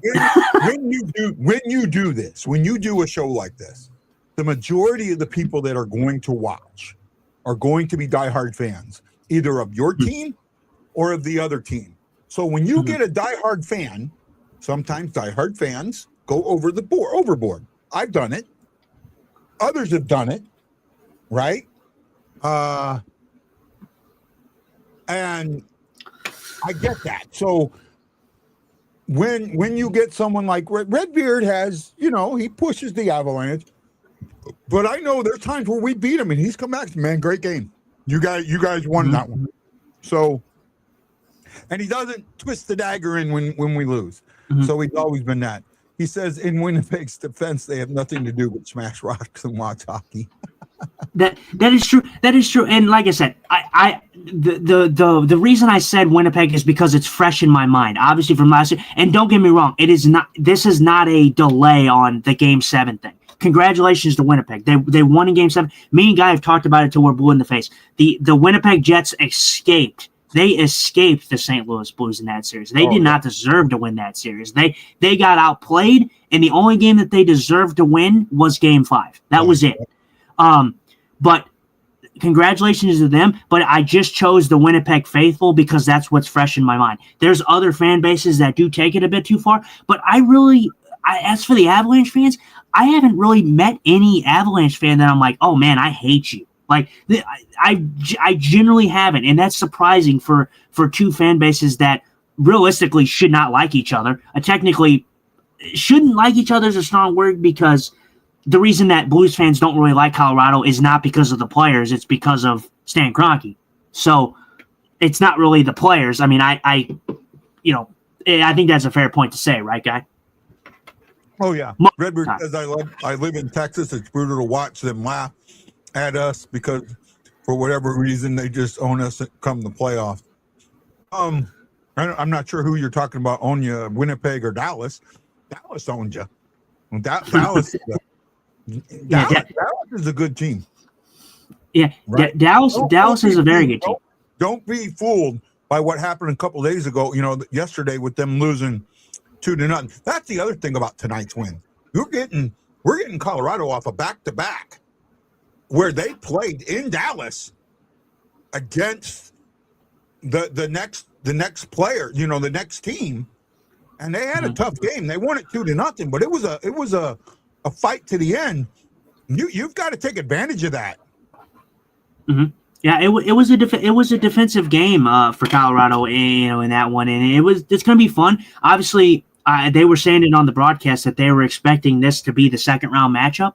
As long as Minnesota doesn't have anything to say about it, I think Avalanche are a pretty safe bet to make the second round at least.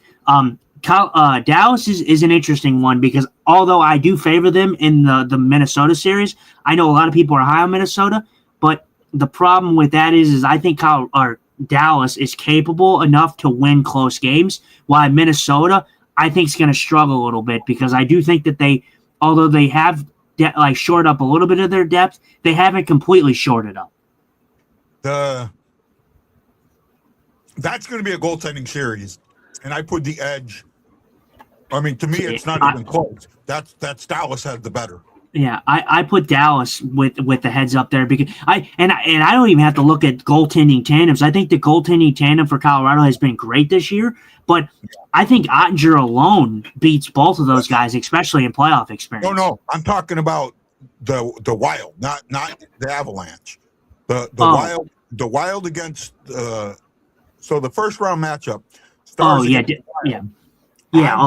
Stars. I'm putting that's. Goaltending. I think this season or this year, goaltending is going to play a huge part in the playoffs. Mm-hmm. I think it's going to come down. It's not going to come down to the superstars. I have a feeling that this season or this playoff is going to be one of the lower scoring playoffs in a while. I don't know why I feel that way, but I think that goaltending is going to be so much more crucial. I'm going to counter you because although I could see that being the case, I'm going to counter you. And the reason I'm going to counter you is because of the anomaly that we've had. I think there's a lot of good teams in there that are going to keep games close, and there's a lot of good goaltenders that we're going to see. I don't think it's going to be the highest scoring playoffs that we've seen, but I think that it's going to be the lowest scoring playoffs. I don't think that at all. I think the reason that it's not going to be low scoring is because of how many teams that you have in it that have not been in it. So the experience is going to show, and I think that the teams that have not had the experience in the playoffs are going to struggle a bit, and I think you will see a good amount of high scoring games. I think you will. Yeah, Chris Shockey says Dallas has to remember the defense can shoot the puck, or at least you can pass it to them. They lost last because they wouldn't use the demon in the ozone. Yeah, that's a great point. And Dallas doesn't. Dallas's defensive core, defenseman has slipped back, and I give the advantage on defensemen to. Man, I can't talk today. What's going on with my head? I give the edge in defensemen to the Wild. Just remember, there's a difference between defense and defensemen. Remember that. Let me say a big thank you. Frank William Boyd, Mom, Teresa Singer, Gary Tackett. Woo, Gary, you make my voice rise. Jason Nichols, John Hefner, E. Guido, Ted Dieterman, Aaron Nels, and Cindy Lou, who went to bed. Thank you. You put your hearts in the air. You put your hands in the air like you really do care. Thank you. We greatly appreciate it. Hey, Shockman, while I'm thinking about it, did you see what I I did a Facebook post where only you could see it. Did you see that today? Let me know if you did.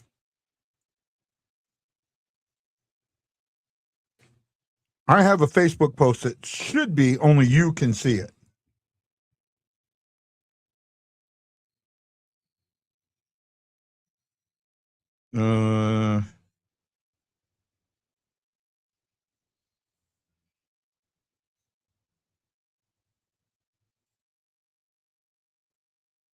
Sorry if I missed some of your guys' comments. The way I'm getting things have been funky.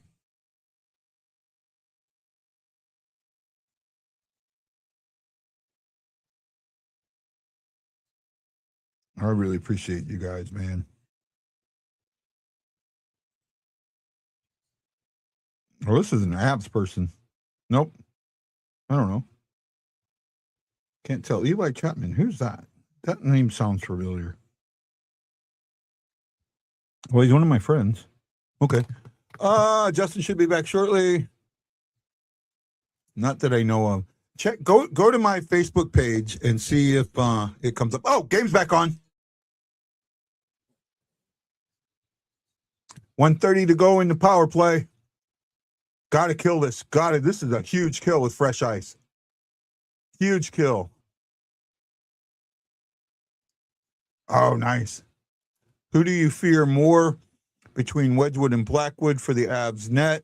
I honestly think Wedgie should get the net for the year he's had. I think Wedgwood has had a great year. So I would put Wedgwood in the net.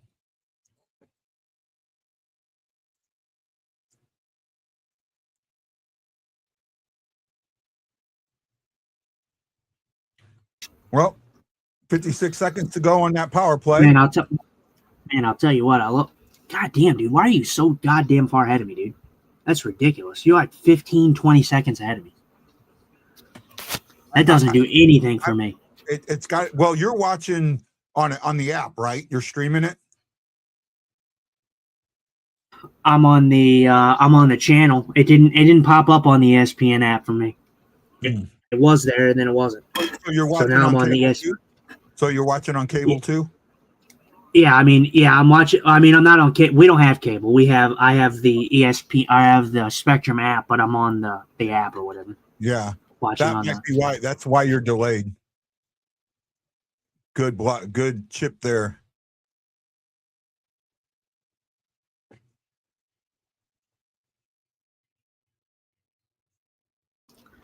Good stuff right there, and some grapes, some delicious grapes. What baffles me is how we can't score a power play goal. Well, keep it then. Yeah, the video of me out fishing from the camera I wore. Yeah, I was.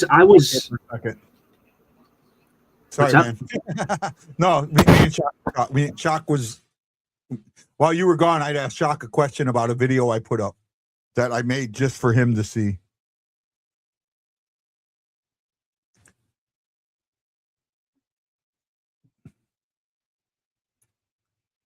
Oh, yeah. Broberg. That bounced right off Broberg. Well, they killed that penalty.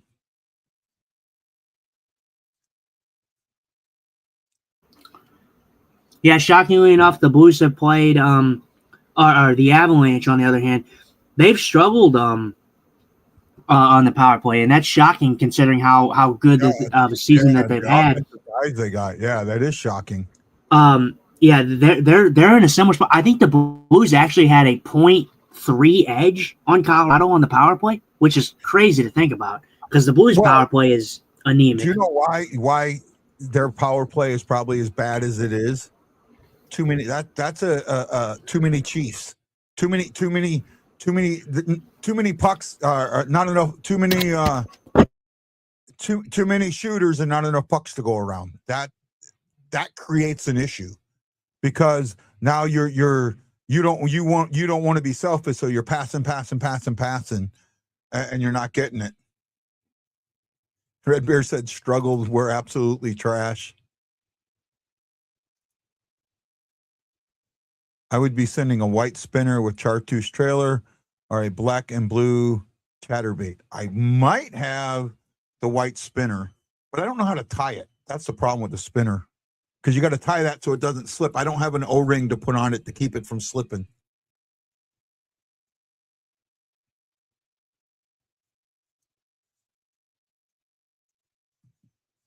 Ouch. I don't know who that bounced off of. That hit somebody.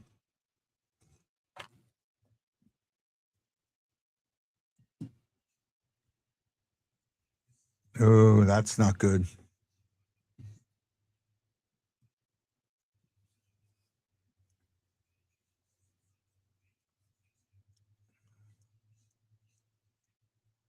It had to have hit somebody. That didn't go in straight. Oh, it did. Oh, wow. That went in clean.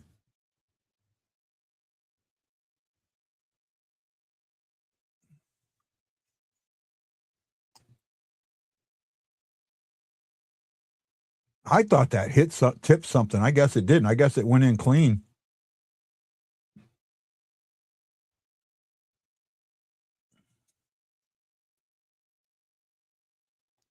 Yeah, too many options.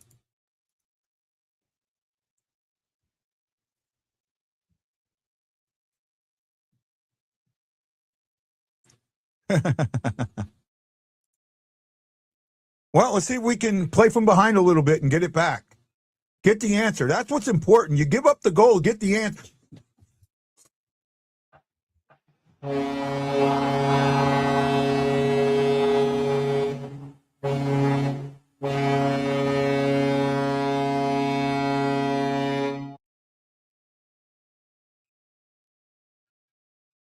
I know I'm ahead of you, Justin, but we have to. I can't wait to do these the sound effects in that. I apologize, man, but I have to do it.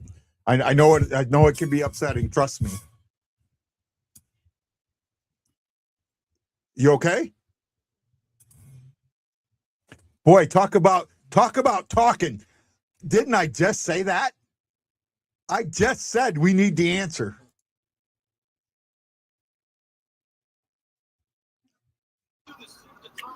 Again, people, I want to point this out that people, we talk about Robert Thomas having such a down year, but Robert Thomas this is his 58th game played.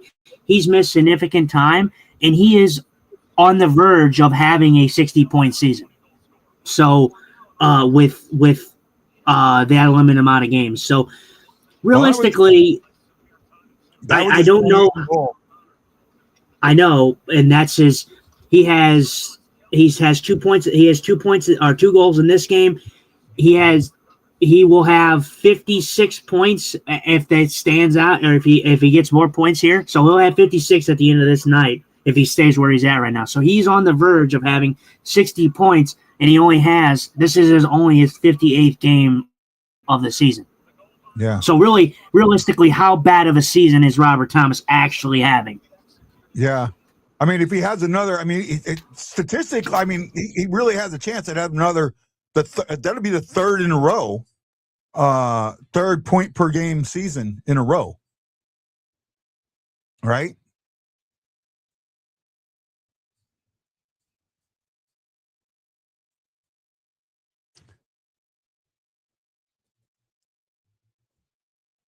Yeah, I'm sorry I'm so far ahead, guys. I know if you're using the app, it's gonna be delayed, and I apologize. Well, that answer didn't take too long. It took I don't even know what the time was on that one. I'll tell you in a second. Maybe 20 seconds.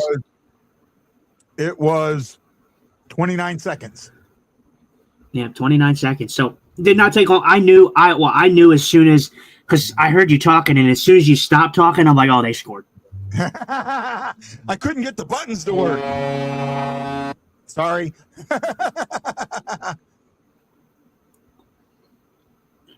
But yeah, no, good response. That's what you want to see. The Avs started off with the power play. Obviously, they didn't do anything on it, but it gained a little bit of momentum. You know, when you're at home and you have power plays, whether you score on them or not, you generally get some momentum from them. But yeah, good response by the Blues there. And another. This is what you need. You need that first line to step up in these games. Oh, what a save! What a save by What a save by Blackwood. Another good chance. The Blues are getting the good. Shockingly enough, with the game being tied as it is, the Blues have had quite more of the significant chances on net. So hopefully they can keep that up. No, this has been a good period, and given that the Brett Burns, I still feel like that touched or tipped something, tipped something. But 29 seconds later, answer. That's incredible. I'll be right back.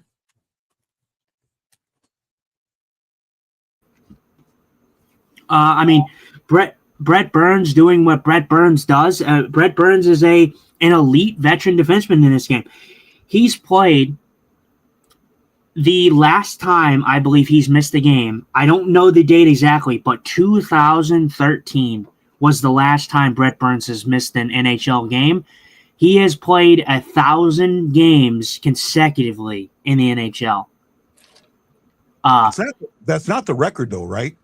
It is not the record. It is not the record. I think he is 60. I think he's 62 something. He's 60 something off from tying the record, I think. But the record was his teammate. Actually, no. Yeah, I think no. I don't think it is. The hot dog guy got it. I think the hot dog guy ended. It's Phil Kessel. It's Phil Kessel leads. Phil Kessel leads, and he has like 1,064, 60 something like. He has 1,060 something. I don't know. But Brett Burns, a veteran defenseman in this league, he knows how to play the game. He's been around it, and he's played consecutively. He's played 1,000 total games consecutively. The last time he missed a game, I don't remember the date exactly, but it was 2013 was the last time Brett Burns has missed an NHL game. I mean, that just speaks volumes of the career that he's had. He's a very good defenseman, and they talk about it. He's a defenseman that does when he shoots the puck. The teams find it difficult to block that shot from Brett Burns. Brett Burns is capable of getting that puck to the net every time he shoots the puck. So yeah, definitely a great defenseman for them. I thought a little bit that it would have hindered the Avs a little bit, but it shored up their defense a little bit more with the veteran presence of him. He doesn't have to be the nice move, Holloway.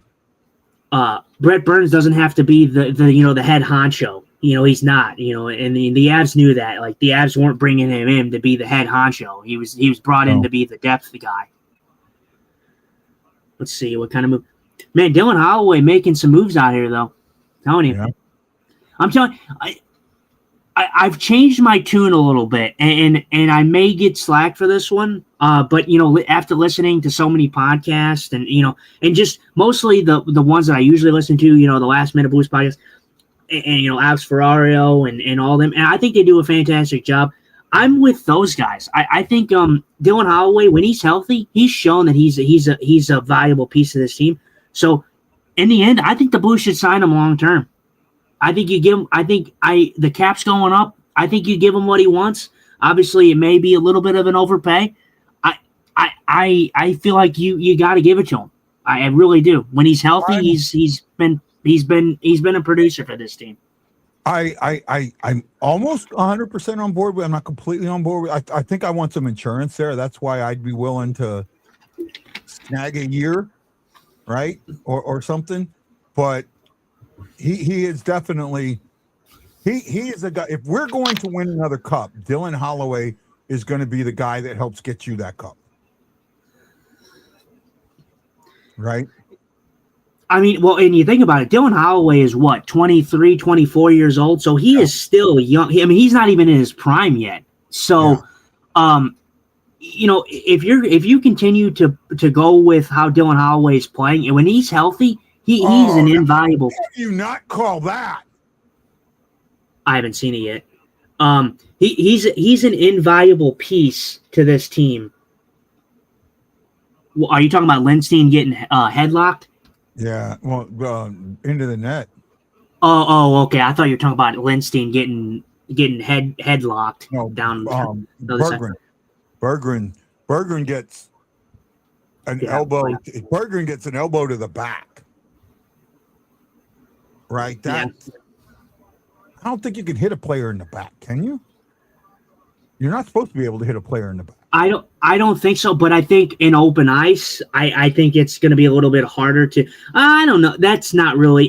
It's kind of it's just an awkward position. I don't think it's really an elbow. I think it's more of a shoulder into the back. But I mean, you got to look at Brett Burns. Look at how big Brett Burns is, and Bergeron's kind of a small guy. So actually, I don't know how big Bergeron is. I could be wrong. He could be a little bigger than what I think he is, but he's still small. He still looks small to me. Bergeron. I think Brett Burns is a pretty burly boy. So, I mean, he's going to probably knock Bergeron down. Probably. Bergeron is listed at 5'11", 195. Brett Burns is probably 6 something. 6'5", 228. Oh, absolutely, absolutely. I'm sorry. I looked at it. I know what you're saying, but yeah, it's just an unfortunate play. Bergeron doesn't get hurt. He gets banged up a little bit, but. Wow. Tucker just took I'm ahead of you. Tucker just took a huge hit and got right back up from it, and it may have helped the Blues out. Oh, I couldn't get it wrong. Oh, it was like a reverse hit. Yeah, that was pretty cool. Pretty good reverse hit there. Brett Burns, he didn't have any ill will on that one. He just what a play by Jimmy Snuggerud right there. Oh, good try there. I'm telling you, this first line is going. This is the thing that you're seeing in this game. When you see the Blues do this, you know they're going to have a good game. In the offensive zone, when they stay on the puck, don't give up on the puck. Don't immediately pull into defense. That's when they play a good game. It's when that defensive mindset comes in, that they're not staying on the puck. They're not trying to get the steal and going immediately defensive, that the bad Blues show up. I'll tell you what, man. I watched the Dallas game in Colorado. Man, the game that Brett Burns has had, and just these last 2 games alone, is something incredible to watch. Because what a play by him on that 2-on-1 with Snuggerud and Holloway. He's 40 years old. He's probably got 2 more years in him, if somebody will sign him. I don't know what his contract is with Colorado. I think he signed a 1-year deal this year, right? I don't know what he is, but again, I think people know that Brett Burns is not going to be the head honcho anymore. He's going to be the guy that you bring in for veteran presence on the back end. So I would assume that any team would be fortunate to have him. I would assume the Avs would probably try to sign him again, and I would assume he would like to stay with the Avs because the Avs are competitive now. So he would probably take a pay cut. Yeah. He may not even need to take a pay cut, to be honest with you. And I'll tell you in a second, if you give me a moment. But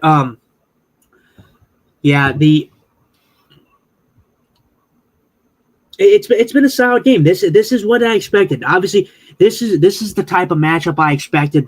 The game where the Blues got demolished the last time in Ball Arena. So, this was what I expected from them in the last game that they played in Colorado.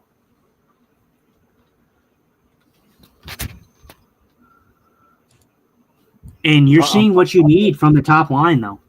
Yeah, I'm looking up. No, the Blues, this game, they're playing this is what we expected to see at the beginning of the season that we didn't see.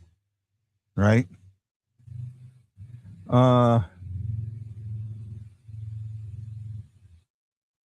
Brett Burns. Oh, yeah, he doesn't need to take a pay cut.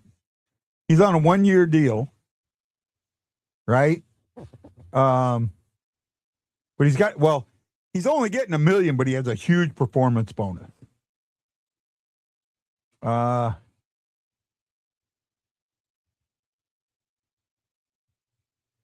If he plays, he will get automatically got a $3 million bonus because he played more than 10 games. So that puts him at $4 million. And then if he plays 70 games with 23 minutes or more, he gets another $1 million. So he's got like $4 million in bonuses. So if you're, the problem with that is that hits you next year. The problem with bonuses is they hit you next year. They can destroy your cap. You can take a cap penalty because of bonuses. Right? Yeah, I mean, we'll definitely see that. That'll be interesting for the Avs there. But like you said, knowing the Avs, obviously they signed Brett Burns as an option to help shore up that young core or that young defense that they have there. Obviously, their big guys, Cale Makar, that's your big piece right there.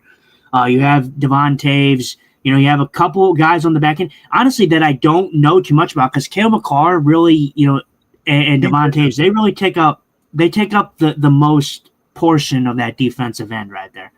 I know they have Josh Manson back there, I'm pretty sure. I mean, outside of all them guys, like I said, the big piece is Cale Makar. That's the guy that you know the most. But Brett Burns is a great defenseman for them. Obviously with the presence that he brings, I guess. Yeah. We're actually hearing from Brett Burns right now. Yeah. Yeah, he signed a 1-year deal this year. He got traded from the Sharks to the he got traded from the Sharks to the Hurricanes and then signed a 1-year deal for $1 million plus incentives with Colorado. If he wants to play next year, someone's going to, and especially the problem is a lot of teams don't like incentive contracts because it can kill you the next year. Right? Because if they get it, it comes off their cap for the next year, if I remember right. I could be wrong. If they didn't have the cap space this year, it comes off of next year's cap.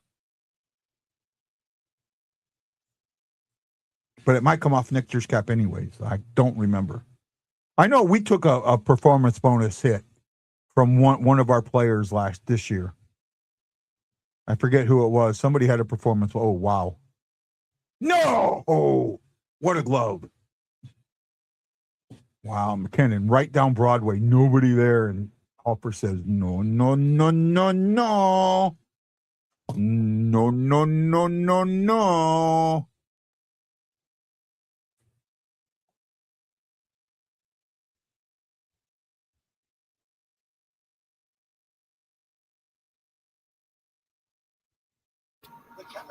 Good job by Hofer there. Hofer made that one look effortless.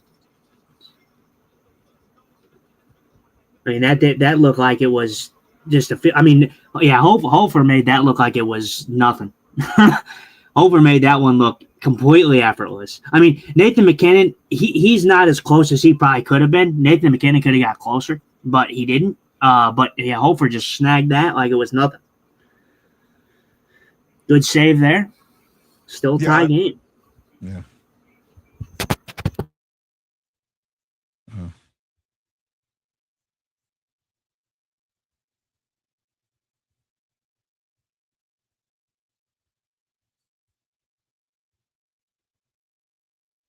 I'm gonna go off for a second. Okay. I don't know how far ahead you guys are of me, but I can kind of give a play-by-play. We got Berggren in there trying to get that to Neighbors. Neighbors just misses wide. Neighbors behind the net, taking it out, throwing it up to Tyler Tucker at the point, gets blocked. Fowler gets it in deep. Colorado throws it right back, trying to get it out. Oh, very good try there coming around. I think that was Berggren coming around the net with a shot there for short side. Pretty close chance there. We got some action. Jake Neighbors getting into it with Jury. I don't know if Jury wants that fight, but probably not a smart move on his part. Okay, I'm back. Sorry. I don't know if we're going to get some penalties out of this one. I'd have to see what happens. I would assume Colorado probably starts this. They probably should come out with one, but I doubt it if they're going to call this like a playoff game. I don't know what happens, so I didn't see what started this. I would assume it's Colorado though, because of something that happened in what happened in the play. Yeah. Parker Kelly was in there. Redbeard says Malinsky has been so good it allowed for us to move on from Giard. Burns will keep trying to win a cup if he doesn't get it this year. I could see that. And then AC Dan, of course you can hit him in the back. Tom Wilson does it all the time.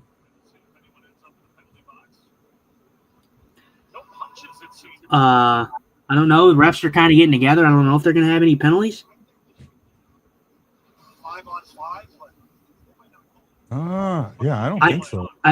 They didn't. Okay, now they're showing it because I don't know what exactly happens here. I'm almost pretty content with saying that the Avalanche start this, and they do. The Avalanche does start this. Josh Manson throws a cross check on No. Bergman. Bad giveaway.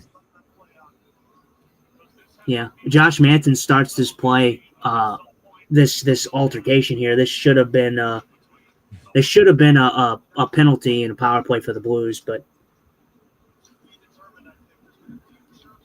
Oh, by the way, Chris, if you're still listening, when I was talking about an O-ring for the spinner bait, on the spinner bait, you tie it in that little loop, right? That should have been a trip. Yeah. There it is. Okay, I was right. Okay, so that's a trip. So they're going to call that one. This is the right call. That they haven't been calling trips. That's a legitimate. That's got to be called a trip, especially the way he hyperextended the knee there. Yeah, I think that was Kadri too. Yeah. Oh, Kadri. But, wow! I didn't even realize Kadri was playing. I hadn't heard his name or seen him in this whole game. Wow, I'll tell you what though. That's a. You know what? Play. That's a Kadri play if I've ever seen it. People talk about, oh yeah, Kadri's not a dirty player. Yeah, absolutely was a dirty player. Absolutely a dirty player, and that was a dirty play. That could have. I mean, you're lucky. He's one of the most dirtiest players in the league, right? You're lucky. You're lucky that that's not like a. I mean, because you're looking at like a slew foot situation, but with the way that he comes in. It's not a slew foot because of the way he comes in, but if he comes in like back to front to back, that's a slew foot situation right there. Yeah, no, he takes his knee out. Yeah, that's a dangerous play. I'm glad that was called. We've got to figure out how to come into the zone on the power play much better. Ooh, this is not good. They absolutely need to come in on the power play much better. They need to figure that out. That is an absolute must.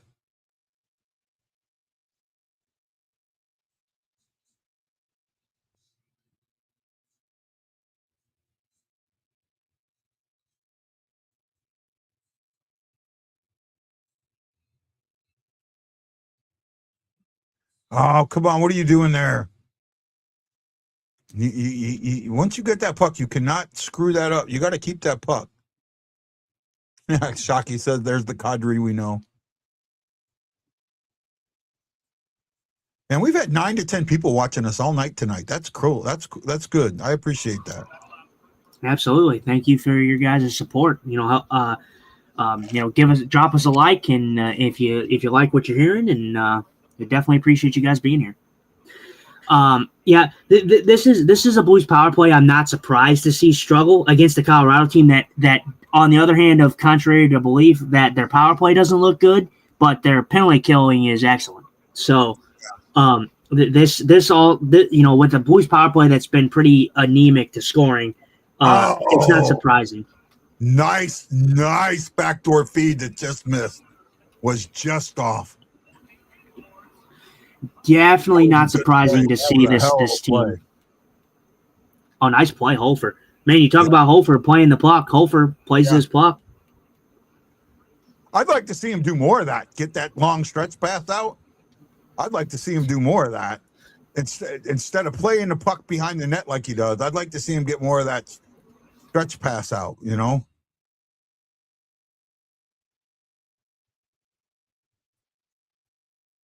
Man, if they could have figured things out at the beginning of the season.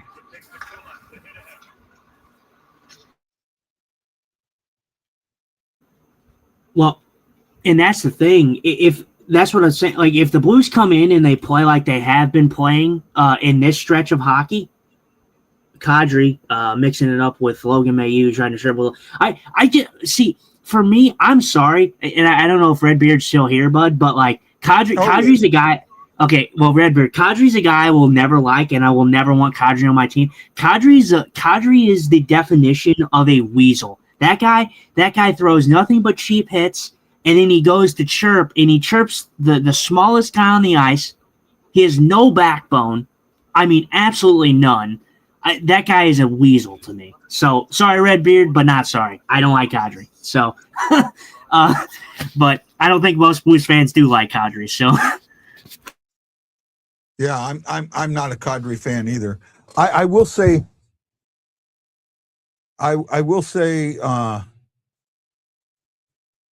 he's a guy I don't want on my team. I would tell you what, there's the three or four guys that I do not want on my team. And one of them, I mean, I don't care how skilled Marchand is. I would never want Marchand on my team. Redbeard says you hate him till you have him. Well, Redbeard, I'm sorry, man. That guy is just he shouldn't be in the league. Yeah, he shouldn't be in the league. Redbeard, dude, pigs fly. And when pigs fly, I will tell you that I want Kadri on my team. I will never, ever, ever want Nazem Kadri on my team. I'm on the opposite side. I think that Marchand is skilled. And if I had the option of if I had to take Marchand or Kadri on my team, I'm taking Marchand 100%. Oh, I would too, but I just don't want him on my team. Right? But and the reason, and again, I don't know if I'm with Guy on this one on why we wouldn't take these guys. I wouldn't take these guys on my team because, first of all, they play they're physical, but they play a style that I don't like the Blues to play, and that's a dirty style. I don't like the Blues to play dirty. The Blues have never played dirty. They're a team that has been consistent. We talked about that a couple games ago. Mm-hmm. Yeah, the Blues are a team that have never really been a team of really dirty players. We maybe have had one here or there, in our career, but never like a guy like Kadri, never a guy like Marchand, never a guy like Tom Wilson. Those guys are low-key dirty guys, and the Blues just don't play that way.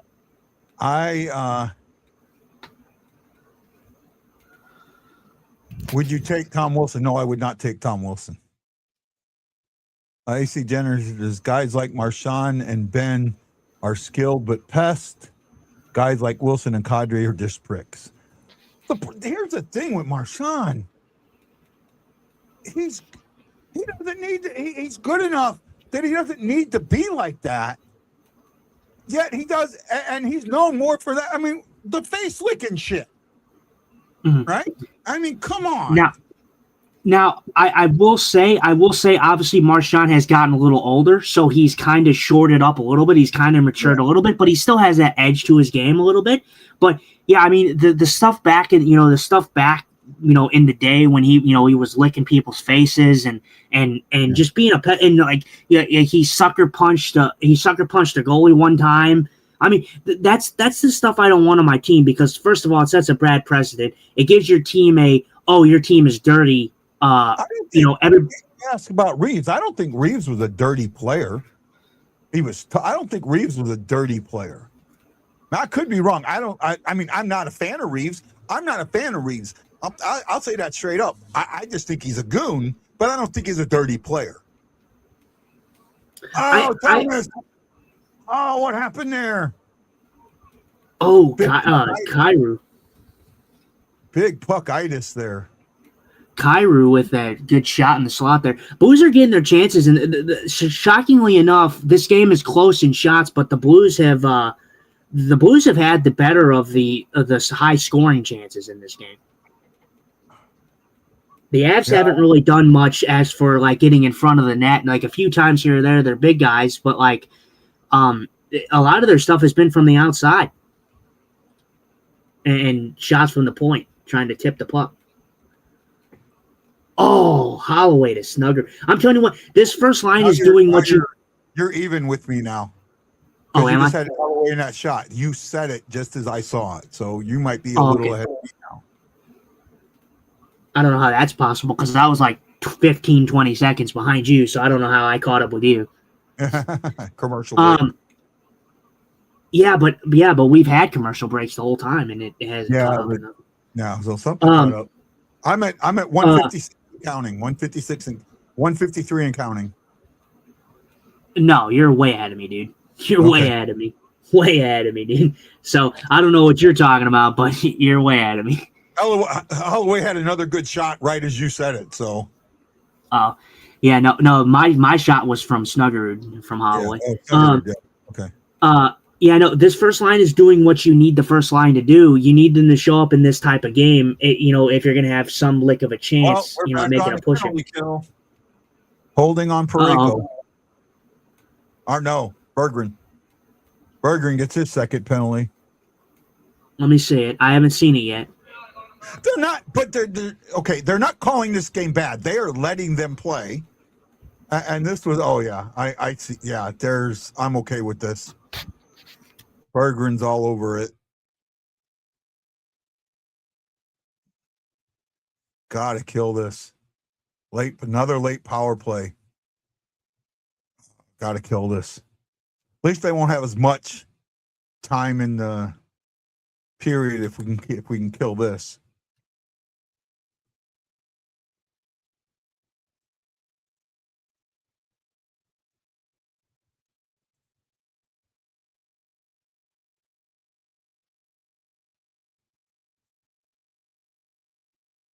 St. Louis more than half. No, St. Louis would like to be winning this game.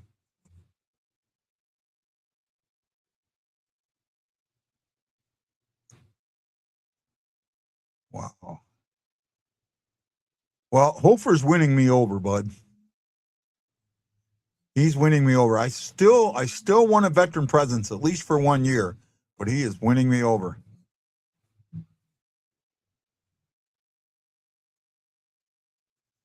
Blind hog and ear of corn and all that, Redbeard. We're really good at giving up bad goals when we absolutely don't need to be giving them up.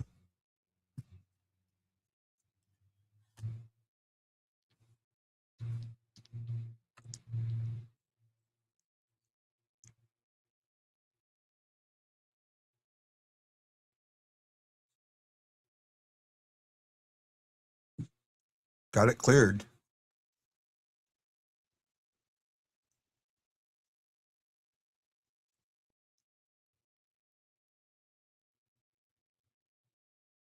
Everybody keep Kadri away from Hofer. Do not let Kadri get anywhere near Hofer. Well, that's the end of 2. Score is tied 2-2. That means that each team exchanged goals during the second period. At the end of the one, we were tied at 1 with the Blues scoring first and Colorado getting the answer 3 minutes later. Well, this was a little bit different. At the 3:40 mark, Brett Burns sends a laser shot that I think hit something, but can't be certain, into the back of the net. The 40-year-old does it, gets his 12th of the season at the 3:40 mark.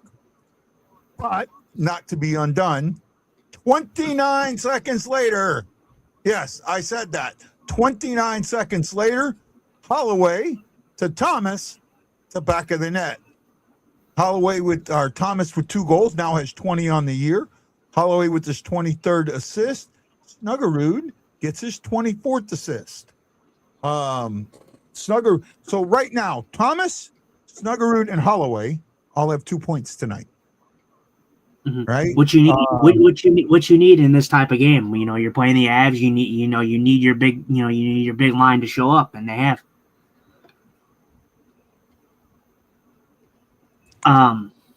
Safest thing you could do is go shorthanded to end the period, Redbeard. I will say, Redbeard, I'm going to say this, and I'm going to say this not as a disrespectful thing. Like I said, I've talked highly about Colorado in this game. I want to draw a comparison because on this show, myself and Guy have talked about the one issue with Robert Thomas, and it's his hanging his head, raising his head, kind of showing his emotion. I want to draw this comparison, and I want to say that I love that we talk about this on this show, and we talk about that with Robert Thomas, but no one ever talks about the frustration that Nathan MacKinnon shows. Nathan MacKinnon, I kid you not, anytime I see Nathan MacKinnon do what he does on the ice when things aren't going his way, he looks like a big baby out there. I am sorry. He looks like a complete baby out there. You can tell when he's frustrated because he shows it on the ice every single time he's mad. He shows it every single time he's angry. He's slamming his stick. He's slamming sticks down. He's breaking sticks. He's slamming the door. You see it every single time he's frustrated. And that's why I think the Blues are doing a good job in this game, strictly because of the fact that Nathan MacKinnon's frustrated. If you have Nathan MacKinnon frustrated, that means you're doing something well. So I think the Blues are playing a great game in this game. It's a tie game, of course, but I just wanted to point that out because we talk about Robert Thomas and how his attitude is kind of the sore spot for him. I'm sorry, Nathan MacKinnon, he's a fantastic player, but man, when things don't go his way, he is a big baby. I kid you not, he is the biggest baby I've ever seen. I got to be honest. I know you. I do not have as much of an issue with Thomas's show of emotion when he doesn't score or he has a bad play as you do. I mean, I get it. I don't. See, the thing is I don't. But that's why I'm drawing the comparison because if you saw at the end of the period, what did Nathan MacKinnon do? They showed it on the replay. He turned around and slammed his stick against the boards. Thomas really doesn't do that. Thomas just holds his head. That's why I'm drawing the comparison to what Thomas does is actually tame compared to what someone like a Nathan MacKinnon does. It's tame. So that's my comparison. I don't actually have that much of an issue. I think it's kind of just think it's Thomas being a competitor and just wanting to be good and wanting his team to succeed. I don't necessarily think it's like it's a massive red flag issue. But it's a topic to talk about. I don't know what you mean by carb, but it goes also Mac throws a fit when carbs are within 100 yards of him. I'm not sure what you mean by that. I don't know if you mean like carbs, like in like food, like if you mean carbs or what. But there's something about Nathan MacKinnon, and anytime he gets frustrated, that he is always showing it on the ice. Every single time I see him get frustrated. Yeah. Go ahead. You can read it. So, let's go ahead and finish with the stats. The Blues are playing a good game right now. Shots are 20-17 in favor of Colorado. The Blues are, for that period, the shots favored Colorado 12-6. Blues got doubled up. Colorado ended up having, and this is easy for me to do, 37 attempts.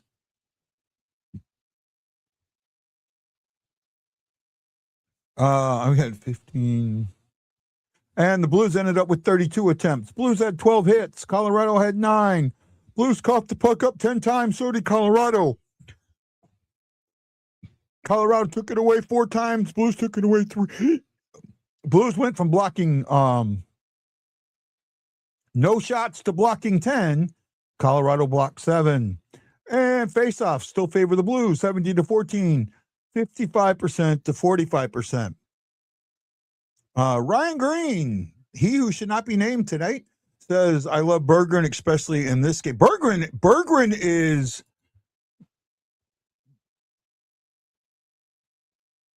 I think that's defeated body language versus anger and frustration, though. True. Nate Dogg is a taskmaster when it comes to his teammates, diets, hence the carbs comment from whoever that was. Okay, that makes sense now. I didn't know that. Thomas, 20 goals, MacKinnon over 50. You're comparing an apple to an orange. Yes and no. Yes and no. right? What Nathan McKinnon always shows his emotion, and his emotion is always over the top. It always Nathan McKinnon, yes, is a fantastic player, but if there's one negative that I can draw away from Nathan McKinnon is when he's frustrated, you can see it on the ice, and you can see it. He is over the top with it. It is almost like he throws a tantrum. I kid you not. Anytime I see him mad, it's not just against the Blues. It's against any team he plays. Anytime he gets mad, it's always like a baby throwing a tantrum. Every time. Right now the Blues are tied at 2. They need these points. They've got to. They're playing very, very well in this game. Now let's do this test. You have to pick Mac or Thomas, knowing Mac is a hothead. Unfortunately, I'm taking McKinnon. Right? I mean, I'll take the 50 goals. I'll take the 100 points. We haven't had a 100-point scorer in 30 years almost. So I'll take the 100-point score. I mean, yeah, Redbeard. I get what you're saying. I get what you. He shows it and then he scores. Yeah, he does score. I think people are way more tolerant of tantrums. Yeah, the style of. Who was it? I'm trying to think in baseball. Was it McGuire or Pujols? Pujols would get so upset when he struck out. Right? Yeah, they dress it up as passion. I get told I'm passionate a lot. But again, they dress it up as passion. So, okay, so let me put it this way. If Nathan McKinnon throwing tantrums on the ice is passion, then why is Jordan Binnington wearing his heart on his sleeve not passion? Yeah. Agreed. That's a double standard. That's a double standard. Now that is almost apples to apples, right? Because Binnington, if Binnington does anything, it's all, Bennington's a jerk. Bennington's a hothead. Bennington's this. Bennington's that. Bennington's done some stuff. Okay, I'll admit that.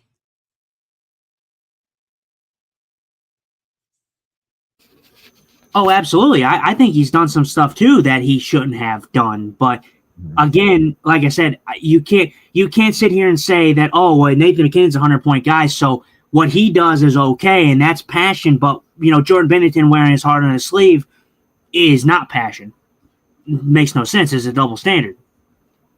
Actually, hey, when you talk about Binnington doing his stuff, remember it was one of your players that took us out of the playoffs. Took Binnington out, right? Now, Redbeard, I love you, and you know that. And actually, I kind of want to. I have a feeling we're going to get heated, so I want to end this here. Okay? No, we're not going to get heated. It's just a discussion, but we're going down that line. Well, I mean, you may be. We don't put I and we. You may be going down the line. I'm not going down the line. I'm just saying that's what I'm saying. It's kind of, we're comparing apples to apples, oranges to oranges. That is a great comparison. I mean, like I said, if one player is passionate, then you can't say that the other player is not passionate. And again, like I said, yeah, Kadri took out Binnington in the 2022 season, and that changed everything for the Blues that year. He says it's not heated. Okay, I just want to make sure. I just want to make sure that we're trying to move things. He's respectful. He's respectful. They're just hilarious and brilliant compared to Thomas. They're different. They're different. They're completely different. And killed our playoff hopes. Yeah, I do with that. I can listen to Justin's argument and know he's wrong. Who said that? Redbeard. Oh, yeah. No, believe me, I'm not wrong. But yeah, I mean, like I said, but again, like I said, I understand what you're saying. I understand that people are more tolerant to it because of how good Nathan McKinnon is. But again, this is the same people that say that are the same people that say, "Oh, Bennington's a crybaby. Bennington's this. Bennington's that." When Bennington doesn't even have to do anything, he's just breathe in the other direction, and people will complain about him. So I think it's a double standard, and I think it's kind of hypocritical to say, "Oh, well, one guy cares about it and is passionate, and the other guy is not." Yeah. That's all I'm saying. One guy's passionate, the other guy's a jackass. Yeah, the other guy's a crybaby. The other guy's this, that. I didn't call passionate, but it's just a nice way of calling me a jackass. So I know that. Right? Let's go around the league here real quick.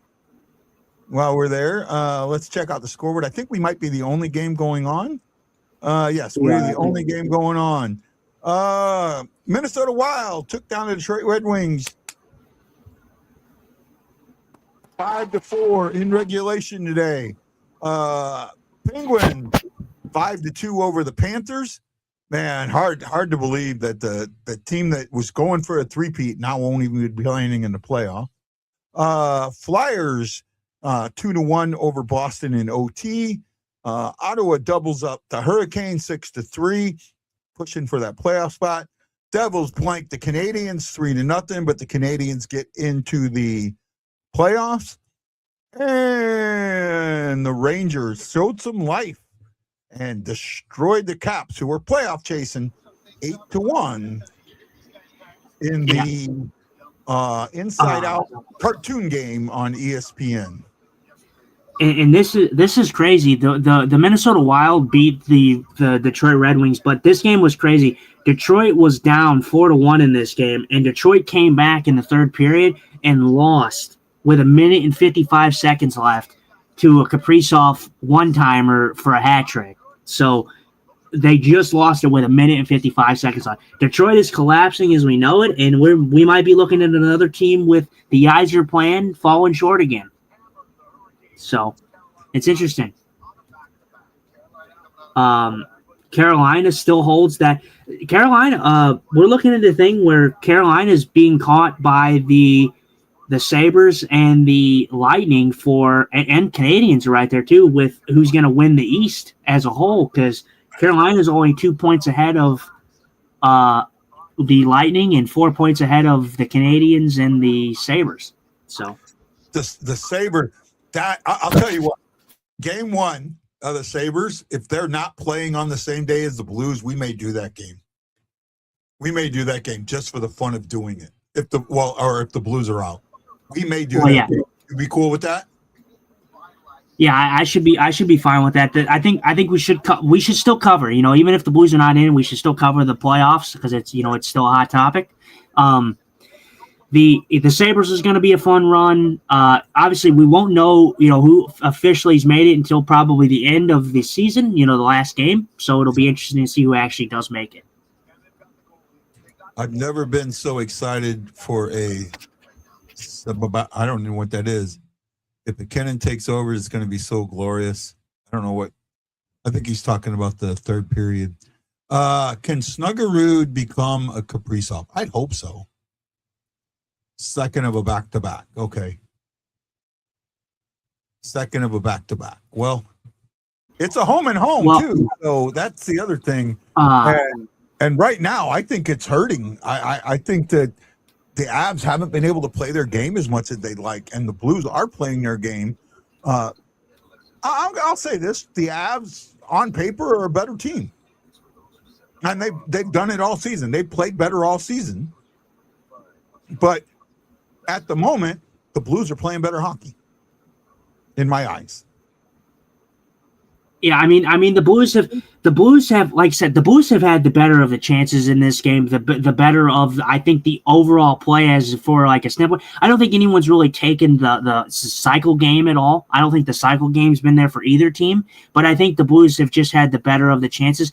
They've kind of taken advantage of the Avalanche being a little bit more open, seeing as they played a defensive game against Dallas, and I knew that was going to be a struggle. But again, I don't like to use the back-to-back as an excuse because the Blues played the Montreal Canadiens, who are in the playoffs, on 2 times on a back-to-back, where they played Montreal twice on a second game of a back-to-back and beat Montreal. So the excuse of, oh well, it's a back-to-back doesn't really hold any weight for me because they're athletes.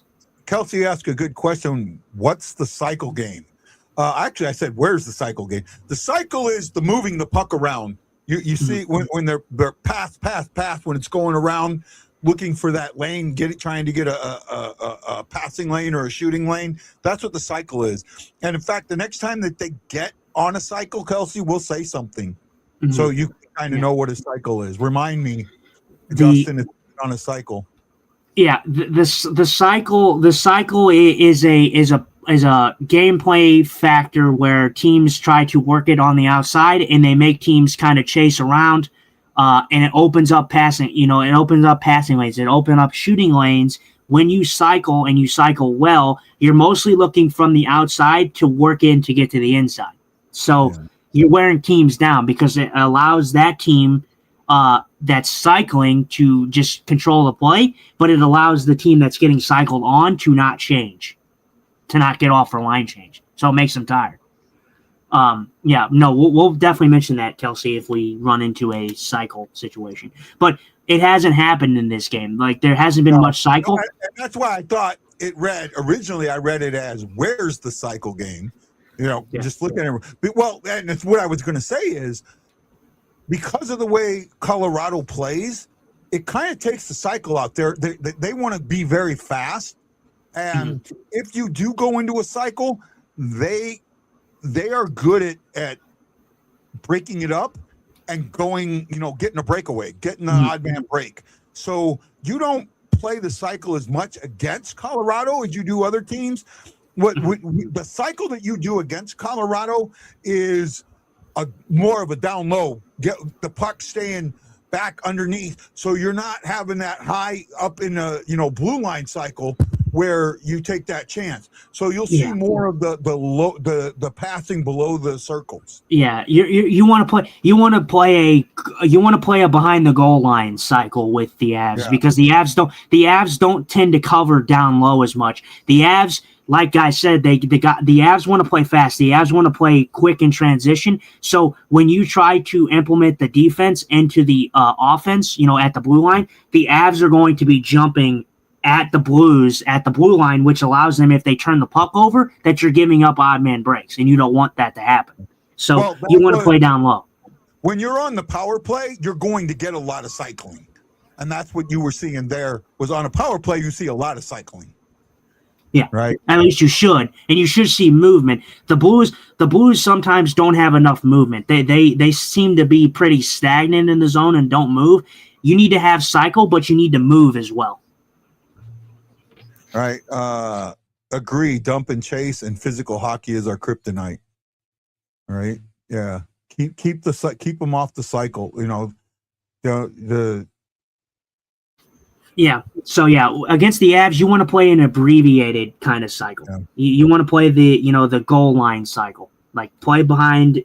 Don't get it up to the point. You're not going to have too many shots where you get it up to the point. Well, right now, Colorado is on a cycle. Well, they were.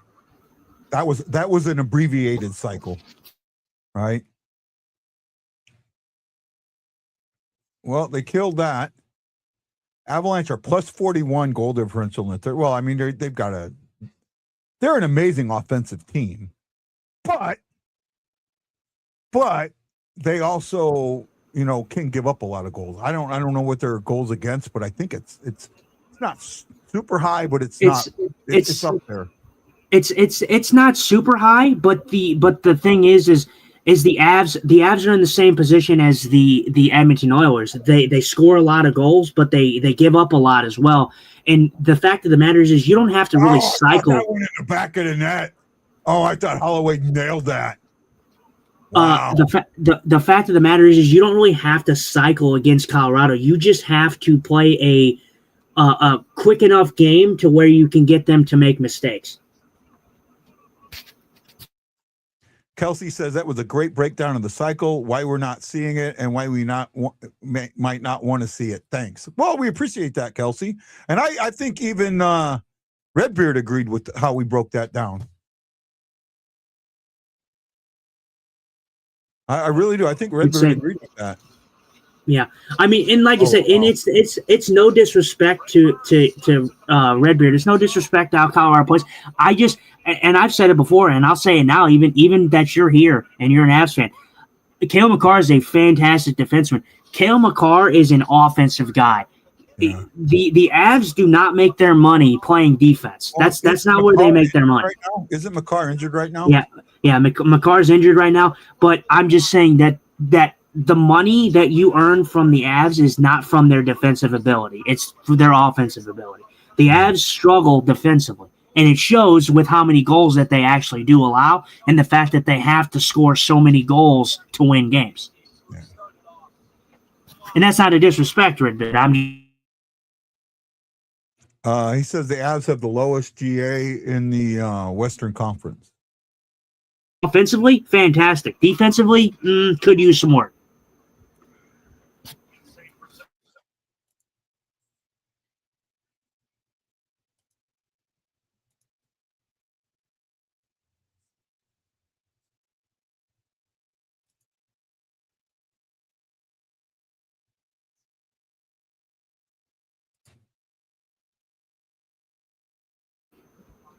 I don't know what the time frame was, but here in the recent stretches, Joe Holfors had the best. The Avs have the lowest goals against in the league at 2.49 per game.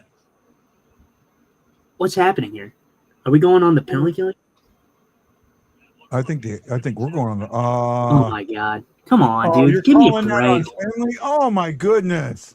Give me a break, man. Oh well, no. Now I see it with the arm. And Montgomery, doing this to their officials, showing them that the. Oh Jesus freaking Christ! Oh my God! Here we go. This is what I'm talking about. This is ridiculous. Why is that called? I see when we see it like we see it. I understand. We question why it was called. If I put myself in the ref eyes, he sees Berggren's elbow or Finley's elbow or arm down on the stick. That's what he sees. He doesn't see the rest of it. If you're again though, I'm going to say you've set this precedent that the refs are going to call this in a playoff format. Montgomery's even said it best. He did this to the officials 4-1. The Avs have had 4 power plays to the Blues' 1. If you're going to call it as a playoff game, you need to call it as a playoff game and even it up. Well, he's wrong. It's only 3-1.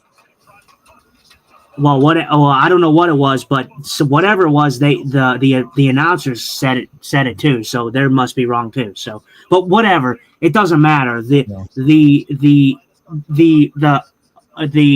gesture by Montgomery says it all. If you're gonna call it as a playoff game, you need to even it up. Not lopsided. That's not how you play. That's not how you officiate it if you're playing it as a playoff style game.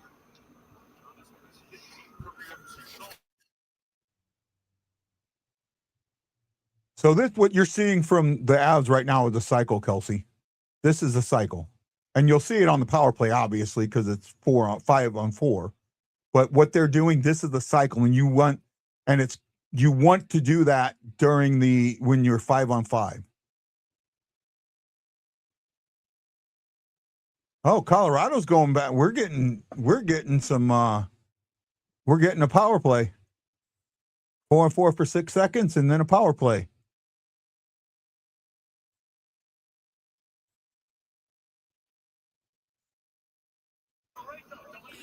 And I don't know who this is, but whatever it was a makeup call. Which again, I've talked about on this show. Yeah, so again, I don't like makeup calls. The reason you have makeup calls is because you make bad ones to begin with. That's why I don't like makeup calls. This was a makeup call. I haven't seen it completely yet, but no, it was legitimate. But it was a makeup call, but it was a legitimate makeup call. Good play by Torchenko to take that puck. That's borderline. That could have been called. It could not have. I mean, that's just my opinion. That to me is just a makeup call. To me, that's a blatant makeup call. If you're saying that the other one was borderline, right? The call on Finley was borderline. I didn't say that. Then this one makes sense. I didn't say that at all. I just said it should have not have been called. That's what I said. I didn't say it was borderline. He said he gets frustrated and takes penalties. Yeah, McKinnon took a penalty there. But again, maybe that doesn't get called. I don't know. It's kind of iffy. But their penalty kill is looking really good. I got to take a leak. I'll be right back. Yeah, so yeah, Blues getting the power play here, a little bit of an abbreviated one. Obviously, Colorado's very good on the penalty kill. Hopefully they can keep it up here. But yeah, I mean, I don't mind the precedent of taking a playoff approach to this game. But if you're going to take a playoff approach to it, you have to even up the power plays. You can't lopside power plays. And depending on what you've seen, you just can't lopside power plays. It just can't be what you do.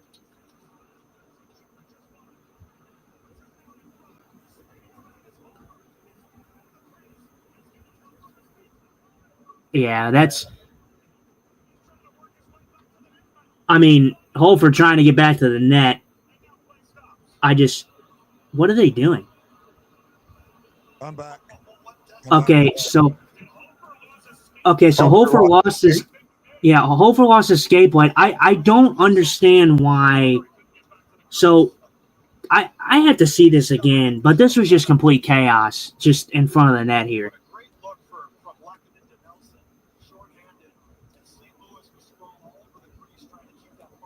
Why don't they call this? I have no idea. That's what I'm confused about. I don't know why this was not like a goalie interference. Well, because Holford's completely out of the net. That's why. Holford's completely out of the blue paint. Yeah, the blue paint. Yeah, but there's where he loses the skate blade. So, but at this point, he's completely out of the net, and then it comes down. Well, good. Like you said, good support there by the guys on the ice there. Holloway, Snuggerud kneels down, gets that puck away. All right, well, Hofer's back. Yeah. It's 43 seconds left. I'm sure guys, 20 seconds left. I'm at 35. Yeah, I know.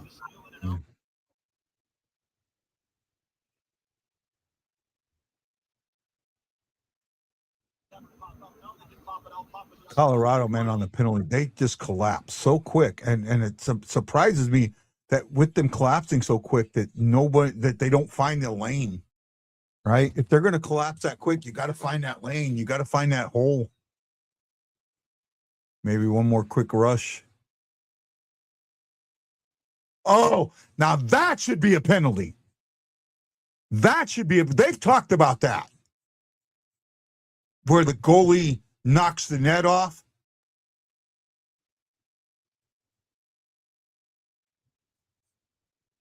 McKenzie kicked that net off, and there was no reason for him. They talked about this. This does need to be a penalty.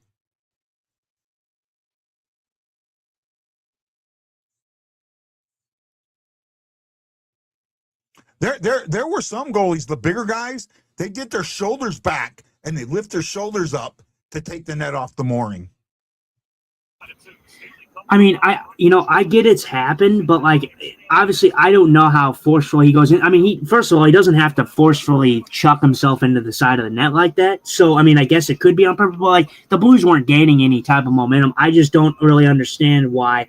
For me, I don't understand why goalies have to do that or feel the need to do that. But again, I'm not going to make any assumptions that he did it on purpose. I mean, he does look like a big boy, so I mean, he could. They didn't feel like he. I mean, the Blues weren't rushing, but it didn't feel like. I mean, he may have kicked it off the moorings, but they've talked about that. About making that. I think it is it can be a penalty shot, right? It can be up to a penalty shot. I know that. But yeah, I'm not too sure. They've also said like a net off the mooring. Like if a guy's coming down and the goalie knocks the net off the mooring and then they shoot and it goes in, even with the net off the mooring, it would still count. Well, yeah, we saw that in 2019 when the Blues scored against Winnipeg, and I think it was or was it no, was it Winnipeg? It was against one of the teams in 2019 when the Blues scored and it counted. Who was it? Who was that against? Was that against Boston? Was that in the final? I don't remember that. I don't remember that. It might have been It was. Dallas. I don't know. But yeah, no, there was. I think I want to say Winnipeg. I thought because I think it was one of the. I want to say Winnipeg, but I don't know. It was in 2019, and the Blues scored, and the net was coming off the moorings, but the puck still went in the net, and they still scored.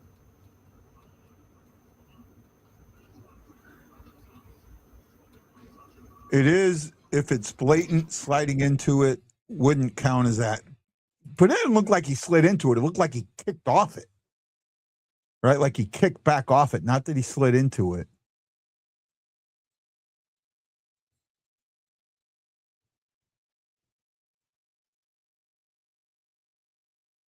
Oh, Neighbors just got taken down. Kadri gets drilled by Tucker. That's good to see. I like that.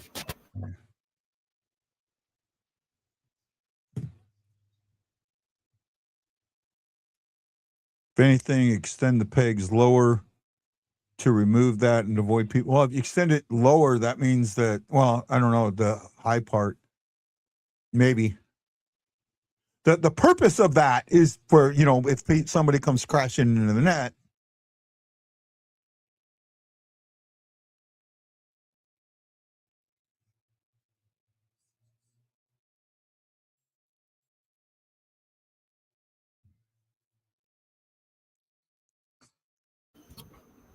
I like that hesitation from Mayu getting that shot through.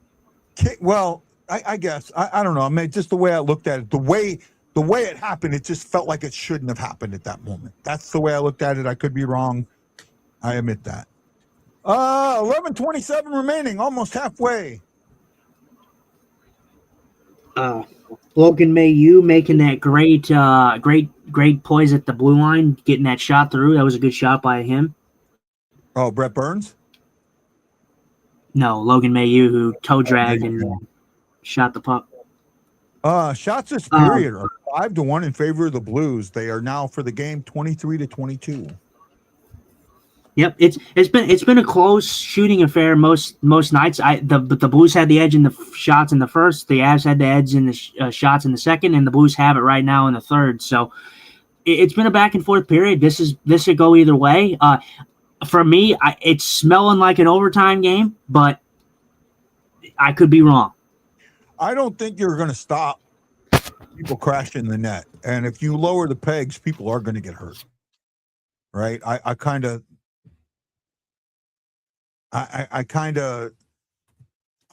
like to see it be more of a pressure instead of like the pegs the way they are. They're great, they come up, but something that if there's pressure that it breaks loose like magnets or something, it breaks loose. So it's not, it would probably be better if it was magnets, right? Like where it meets the ice, magnets. And if if there's someone coming into it, they're going to come apart much easier.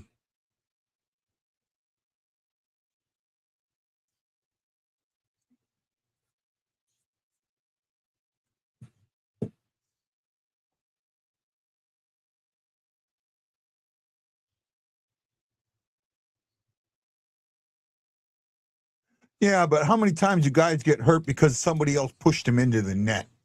They're crashing the net because the defender pushes them into it.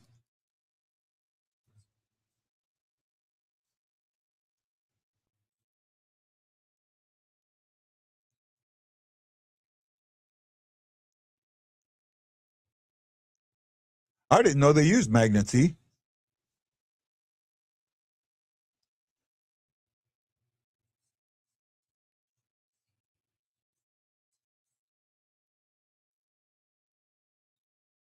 Oh, it does happen. Teams do leverage their advantage. It does happen.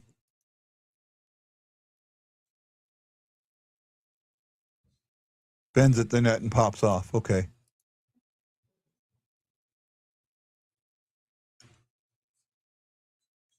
Oh, man, they are using that stretch pass something fierce. Especially, oh, nice little backhand. Oh, some places do have the magnets. Okay. I didn't even know if there was magnets in it. I didn't know that.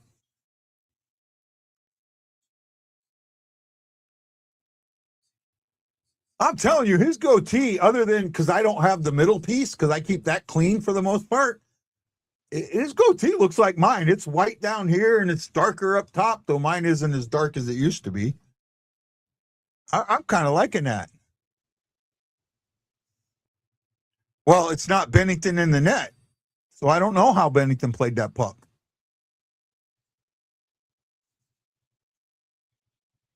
That's Hofer, and Hofer plays the puck a lot. He is ballsy with the puck.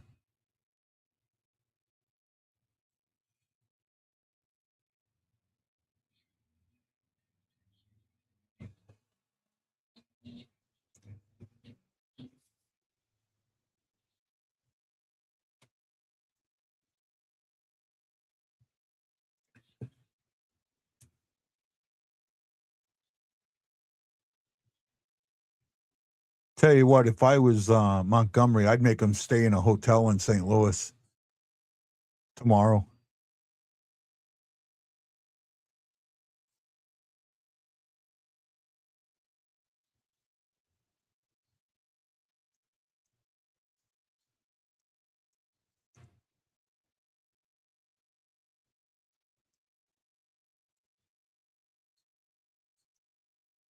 Oh, didn't get much on that.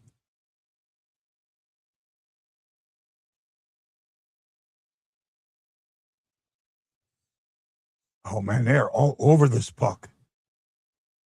Stay with it. Stay with it. Don't give up on it. Don't give up on it. Oh, Tucker. Just missing. Good, solid play, man. I like this. This is why, if we had this earlier, we wouldn't be worrying about a play.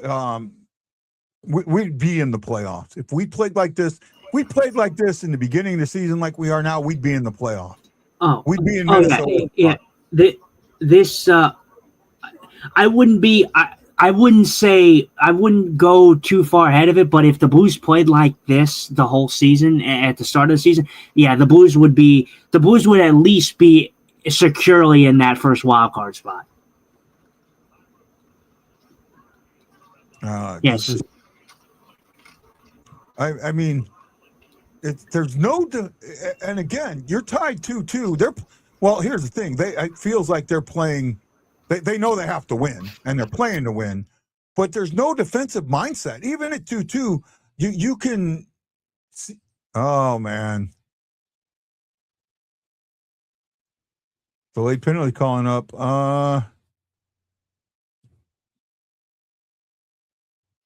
We got another one. Mason to the box.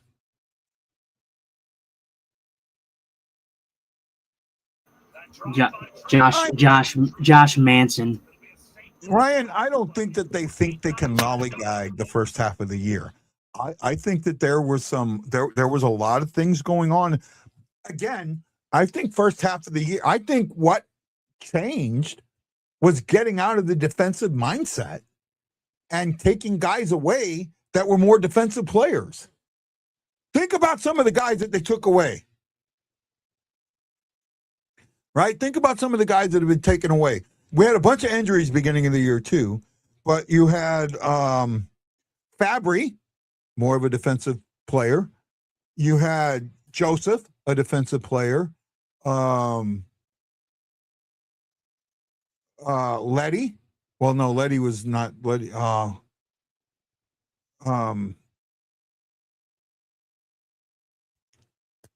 Shen, defensive player. Falk, defensive player. A lot of the guys that came in that you waived or moved on from or traded were defensive mindset players. The guys that you kept or you brought up were offensive mindset players, and it's showing. At least I feel it's showing. Right? I could be wrong. Ooh, wow. Where did that come from, Dustin?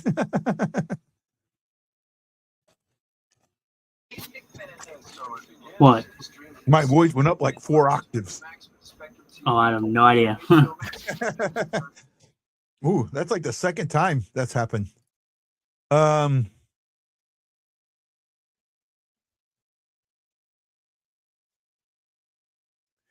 don't think so.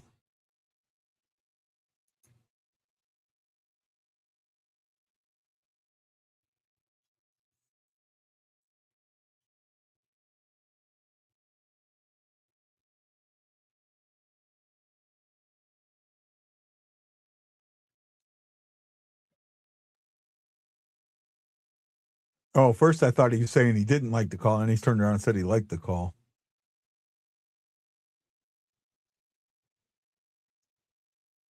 Get this set up. Get this set up. They're aggressive. Make them pay. Make them pay for that aggressiveness.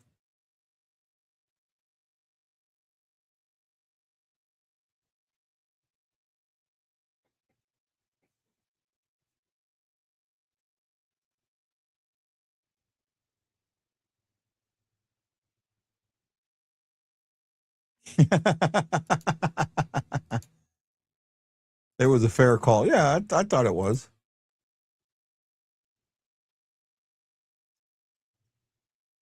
I like having Redbeard on. Redbeard's always been one of the better fans from other teams that I've had. You know, he supports his team, but he's honest.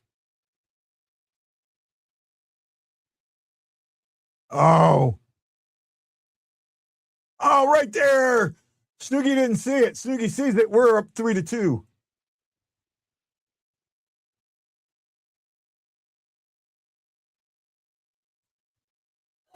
Uh,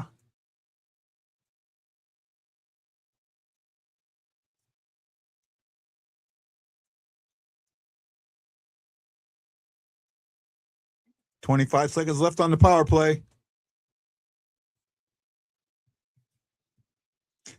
I have had the same fairness. You've heard me. You've heard me, Redbeard. I've had the same fairness.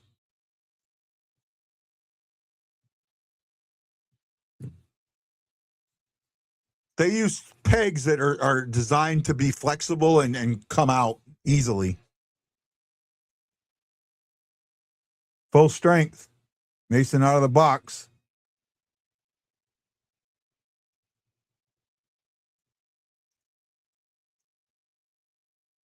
Both sides' penalty kills have been very, very good. Well, yeah, you have a team in Colorado who's been very good on the penalty kill all year, and then you've had a Blues team who's been, I think the best penalty killing team since the Olympic break. So, both teams good on the penalty kill here. I didn't dislike the last penalty. I said that you could have got both guys. Well, you could have got both guys, but I did, and I was talking about Justin saying how I saw it through a ref side. That's why I would have called it. So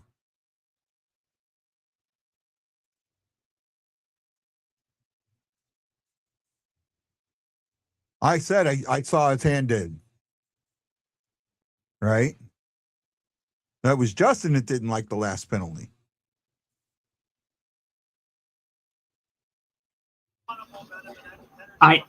Well, I mean, they even said it on the broadcast. It was the penalty was an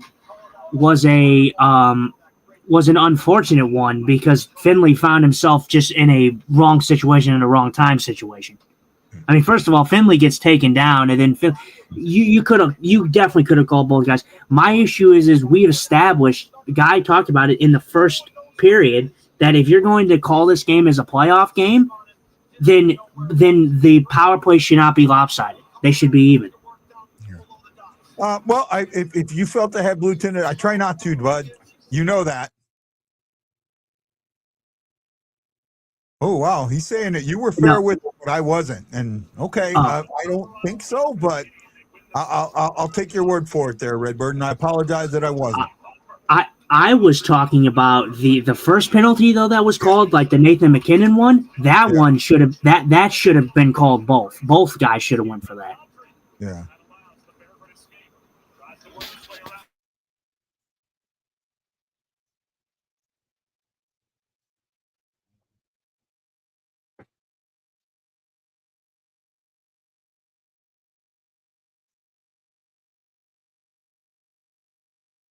Well, 4:06 to go.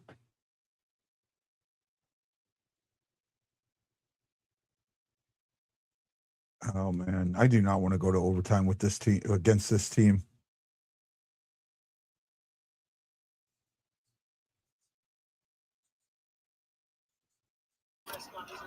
Well, I said it earlier. I said it earlier. I said it early in this period that this is smelling like an overtime game. Yeah. But again, though, like I said, the Avs have nothing to really play for here. The Blues have to play for it. Obviously, the Blues have not been good in extra time. But this could take a lot out of the Avs. If you go into overtime and you could beat the Avs in Colorado, it gives you a little bit momentum going into St. Louis playing Colorado. Yeah. I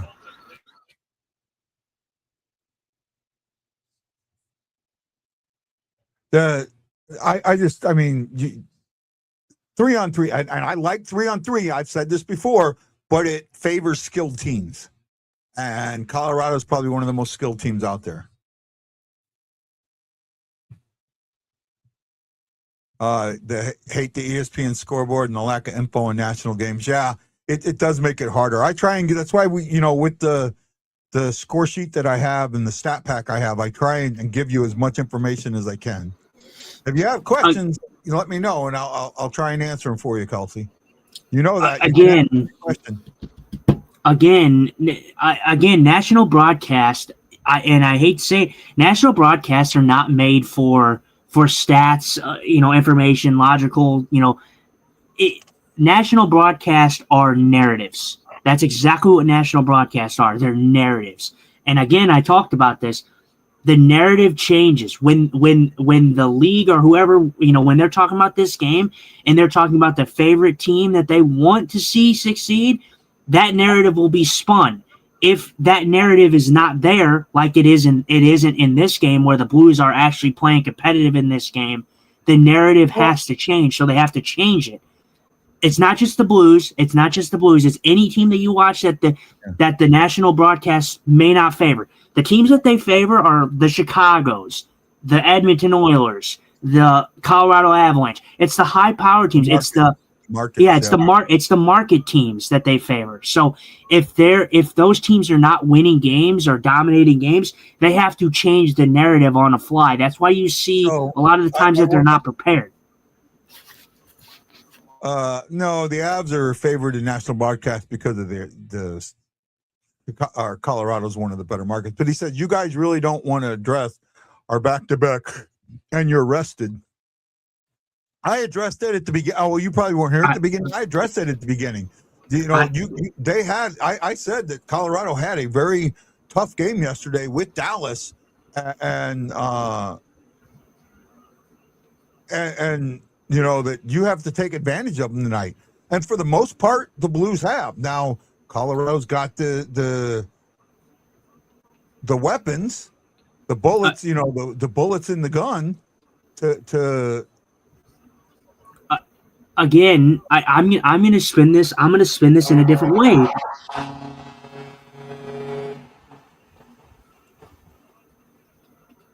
I haven't seen it yet. Oh my goodness. Oh my goodness. That was all Snuggerud. Robert Thomas with the hattie. I don't have my hat on. I need to throw in my hats. Again, hey, Redbeard. Look, hey, buddy, I haven't seen you in here. I love you, man. I love the support that you brought this podcast. You're bringing the comments flowing, and I love that you're supporting the Avs. I'm sorry. I talked about this. Guy May talked about this, and yes, they played Dallas yesterday.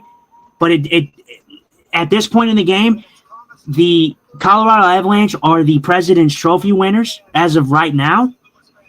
They haven't earned the right to talk about back-to-backs. The Blues played the Montreal Canadiens on a second game of a back-to-back twice this season and beat them.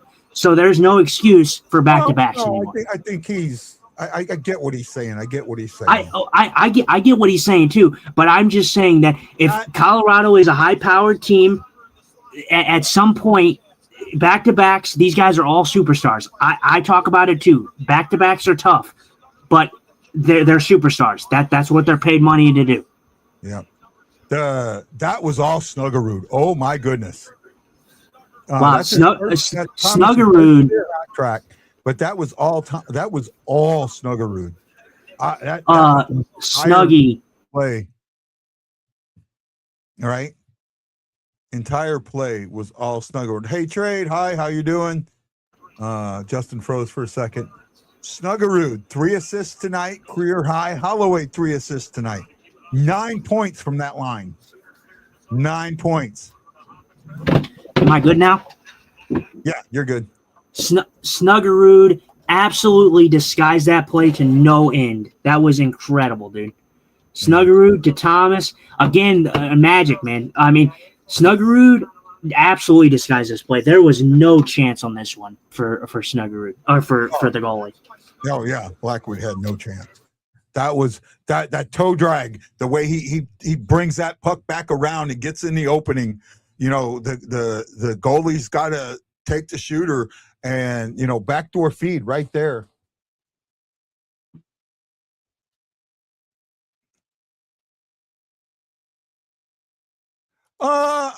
Yeah, I don't know. I don't know if schedule-wise you can do that. And that's the thing.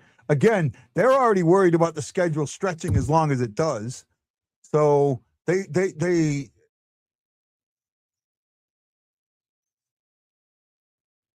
oh, Landeskog. What? Oh, man. He's got to get called for more than that now.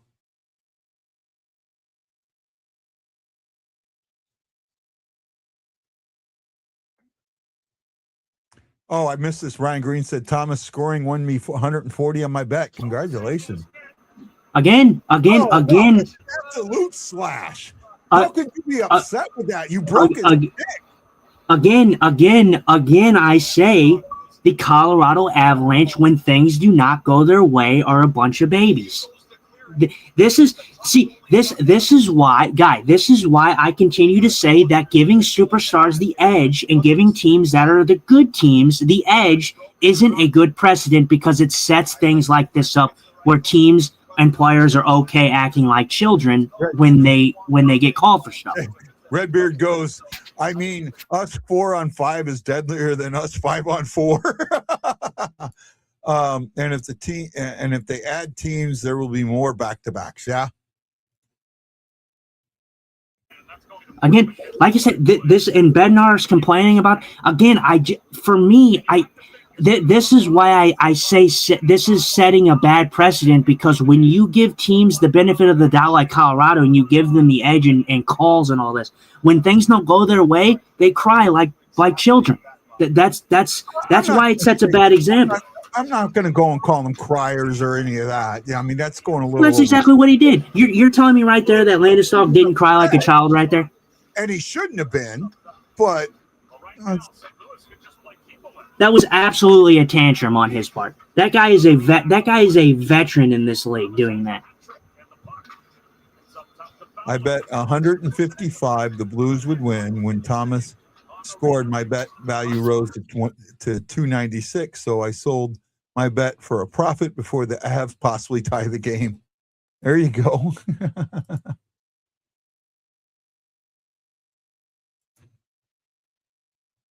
Well, him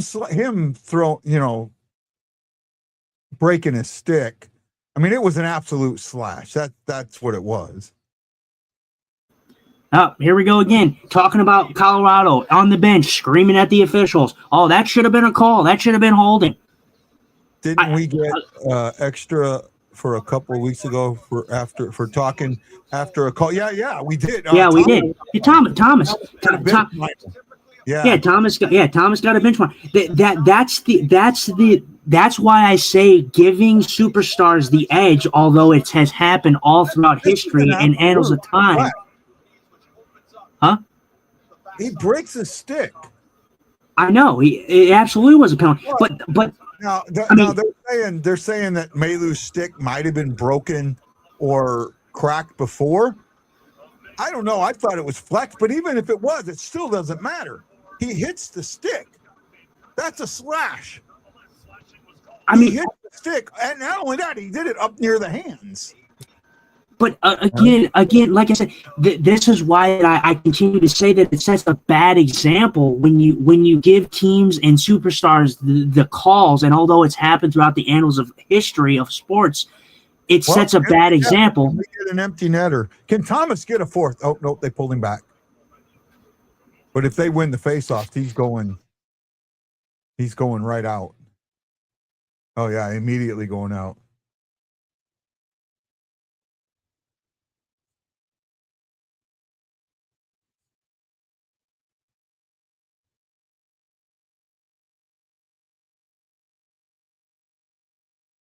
We're on a power play, and it looks like we're not. Well, I mean, they're pulling the goalie, so they're going to obviously play 5-on-5 like it's not a power play. Oh. Come on, Boosh. I just missed.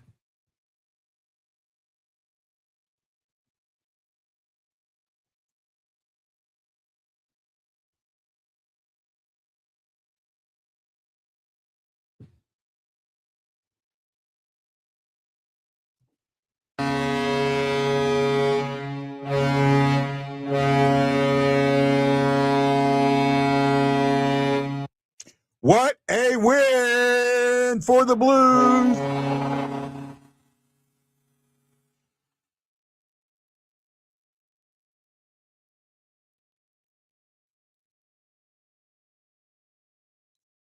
Yeah, I mean, you're right, Chris. There's been times where a stick you knew was broke and it was hit and a slash was called.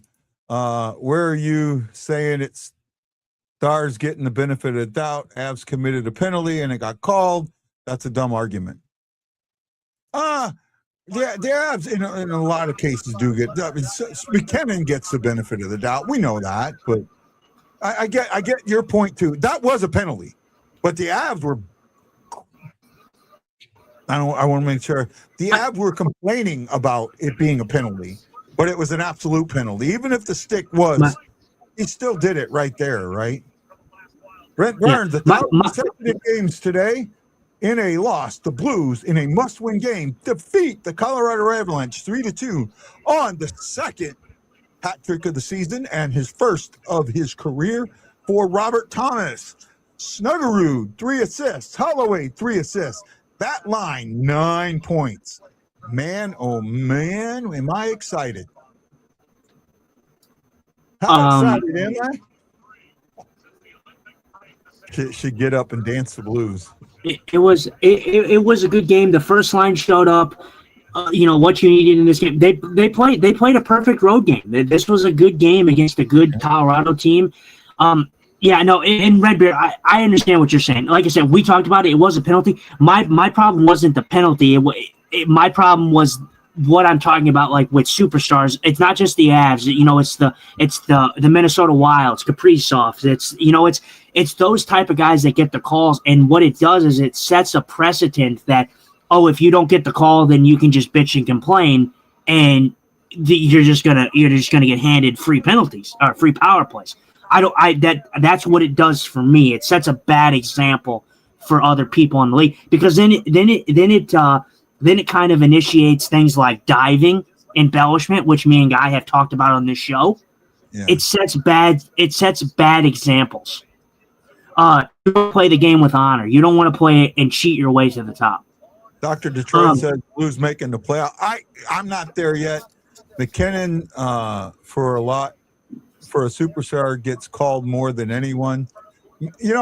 Maybe it's how we see it. That's all it is, Redbeard. Well, and I will say there is definitely a guy that gets the benefit of the call more than anybody, and that's Connor McDavid. Connor McDavid gets the absolute benefit of the call. So yes, in that standard, yes, McKinnon is tame compared to that. But Nathan McKinnon absolutely does get the calls. He does get them. But this was a good game. I'm not going to say the Blues are going to make the playoffs. If the Blues come into St. Louis and they beat the Avalanche yet again, I would be very disappointed if they don't make the playoffs. Because these two games are telling. If you beat Colorado in both, yes, you have the Winnipeg Jets next, I believe. After that, then you have the Penguins, and then somebody else. I don't know who else is there. You have those teams left, so you still have some competition there. But if you can beat the Avs and you don't make the playoffs, I'm going to be very disappointed. But I'm not gonna hate it. It's not like I'm going to be like, oh, I'm not a Blues fan anymore. I'm Detroit or for the Blues.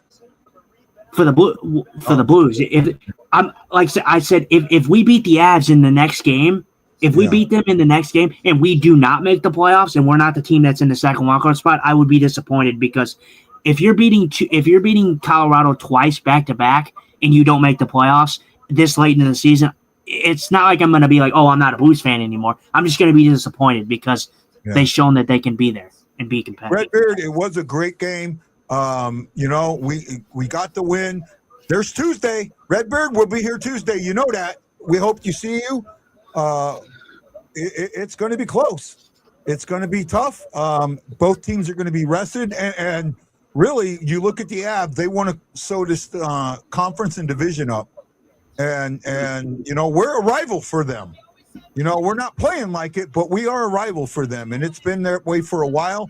So here's my question: 3-2 win, Bennington or Hofer on Tuesday?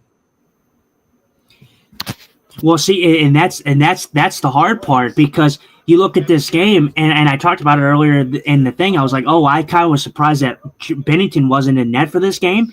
I agree. But then I asked myself, I said, do you go to Hofer again after the fact that he had a strong game? Do you put that trust in him? Because, again, I go back to, and I say this because I go back to the game where Hofer let in that weak goal, and then they played Bennington in the LA game and didn't go back to Hofer. And I said, I wish that they would have went to Hofer again to show him his strengths. And you said, no. I think Jordan Bennington should have played. So I can't imagine that your opinion would change, that you would not want Joe Hofer to come back in the next game. I think Bennington should play the next one. Right? And that's what I'm saying. That's what I figured that you would say. I figured you would say that. But that's what I'm saying. It's hard because Hofer plays a good game against Colorado on the road. I mean, you could definitely make a case where he could come back and play again. But I could start Hofer, but he'd be on a very, very short leash. And if he gives up more than 2 goals in the first period, he's yanked. I would start Bennington. Just give Bennington Colorado, start him, and I would actually flip it. I would flip it. I would give Bennington the game and give him a short leash. That's what I would do. I would give Bennington a short leash, and then after that, Winnipeg, I would give Hofer that game. I'm going to that game, so I will not be on the show for the Winnipeg game. Okay. So I would give Bennington the game, Tuesday, and I would give Hofer the game against the Jets. Especially if you can beat the Avs again at home, that's going to give you massive momentum to propel yourself to play the Winnipeg Jets in the next game. And I think that's when you go right back to Hofer. Yeah. So. And Shockey agrees with you, says the same thing for Benny, short lease. Redbeard says OT would have been nice, get us 1 point closer, but we also play Calgary, I think 2 more times, so it's almost a guarantee we take the West. You're locking it up.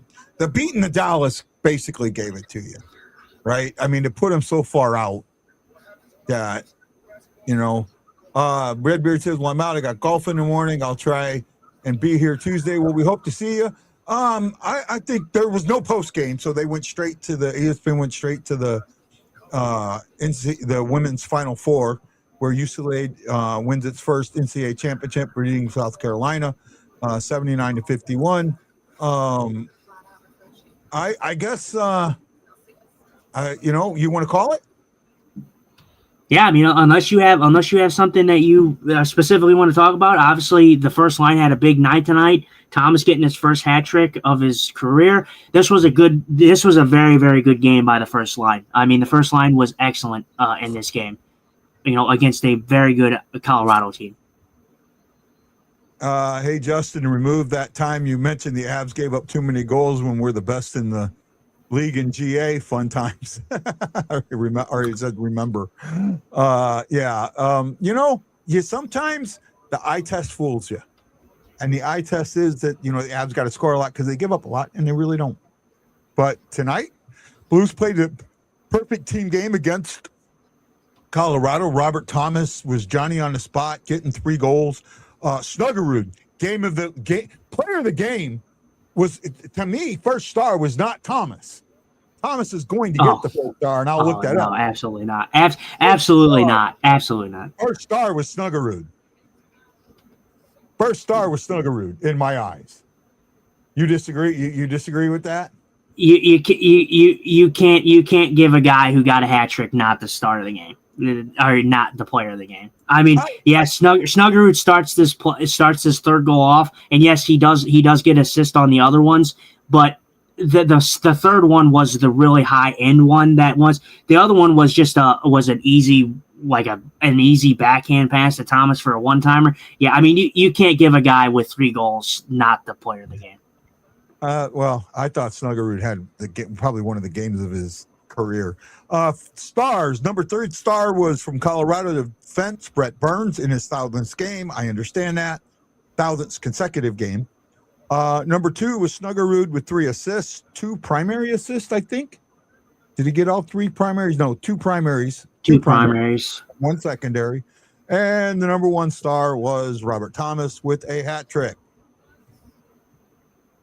Yeah, I mean, like I said, Snuggerud had a fantastic game. The whole first line had a good game. I mean, Holloway had a great game.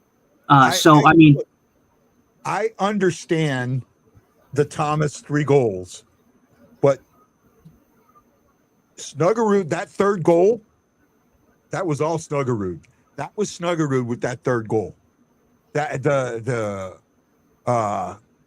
toe drag, the holding on to the puck, getting in the open, and then getting that, getting the goalie to overcommit so Thomas can be open in the back door.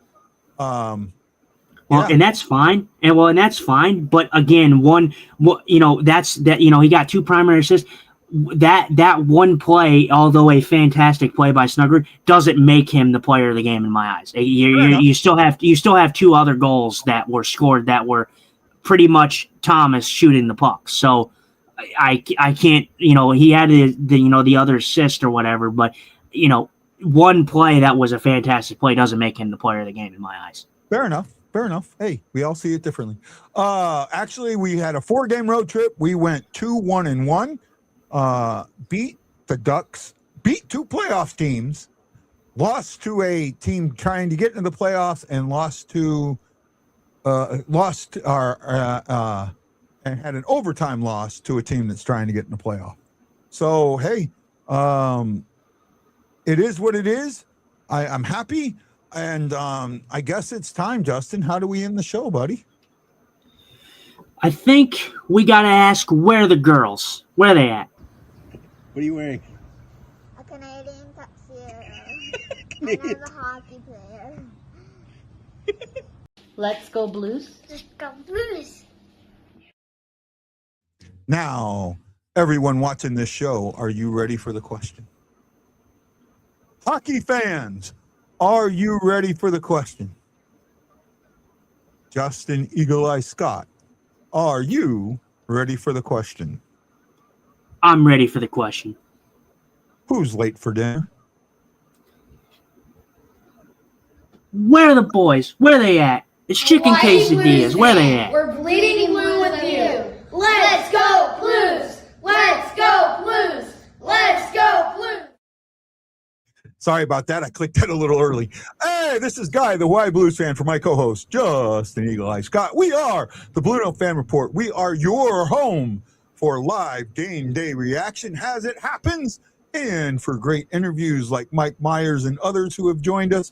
Please check out the BlueNote Fan Report on Facebook and YouTube. Join our group, the Hawaii STL Blues Fan Clan, and join us Tuesday as we do the game number 2, home and home against Colorado. I'll see you, and Justin will see you. This is Guy saying, you got to know that I am bleeding blue with you. And as always, let's go Blues. Aloha, my friend.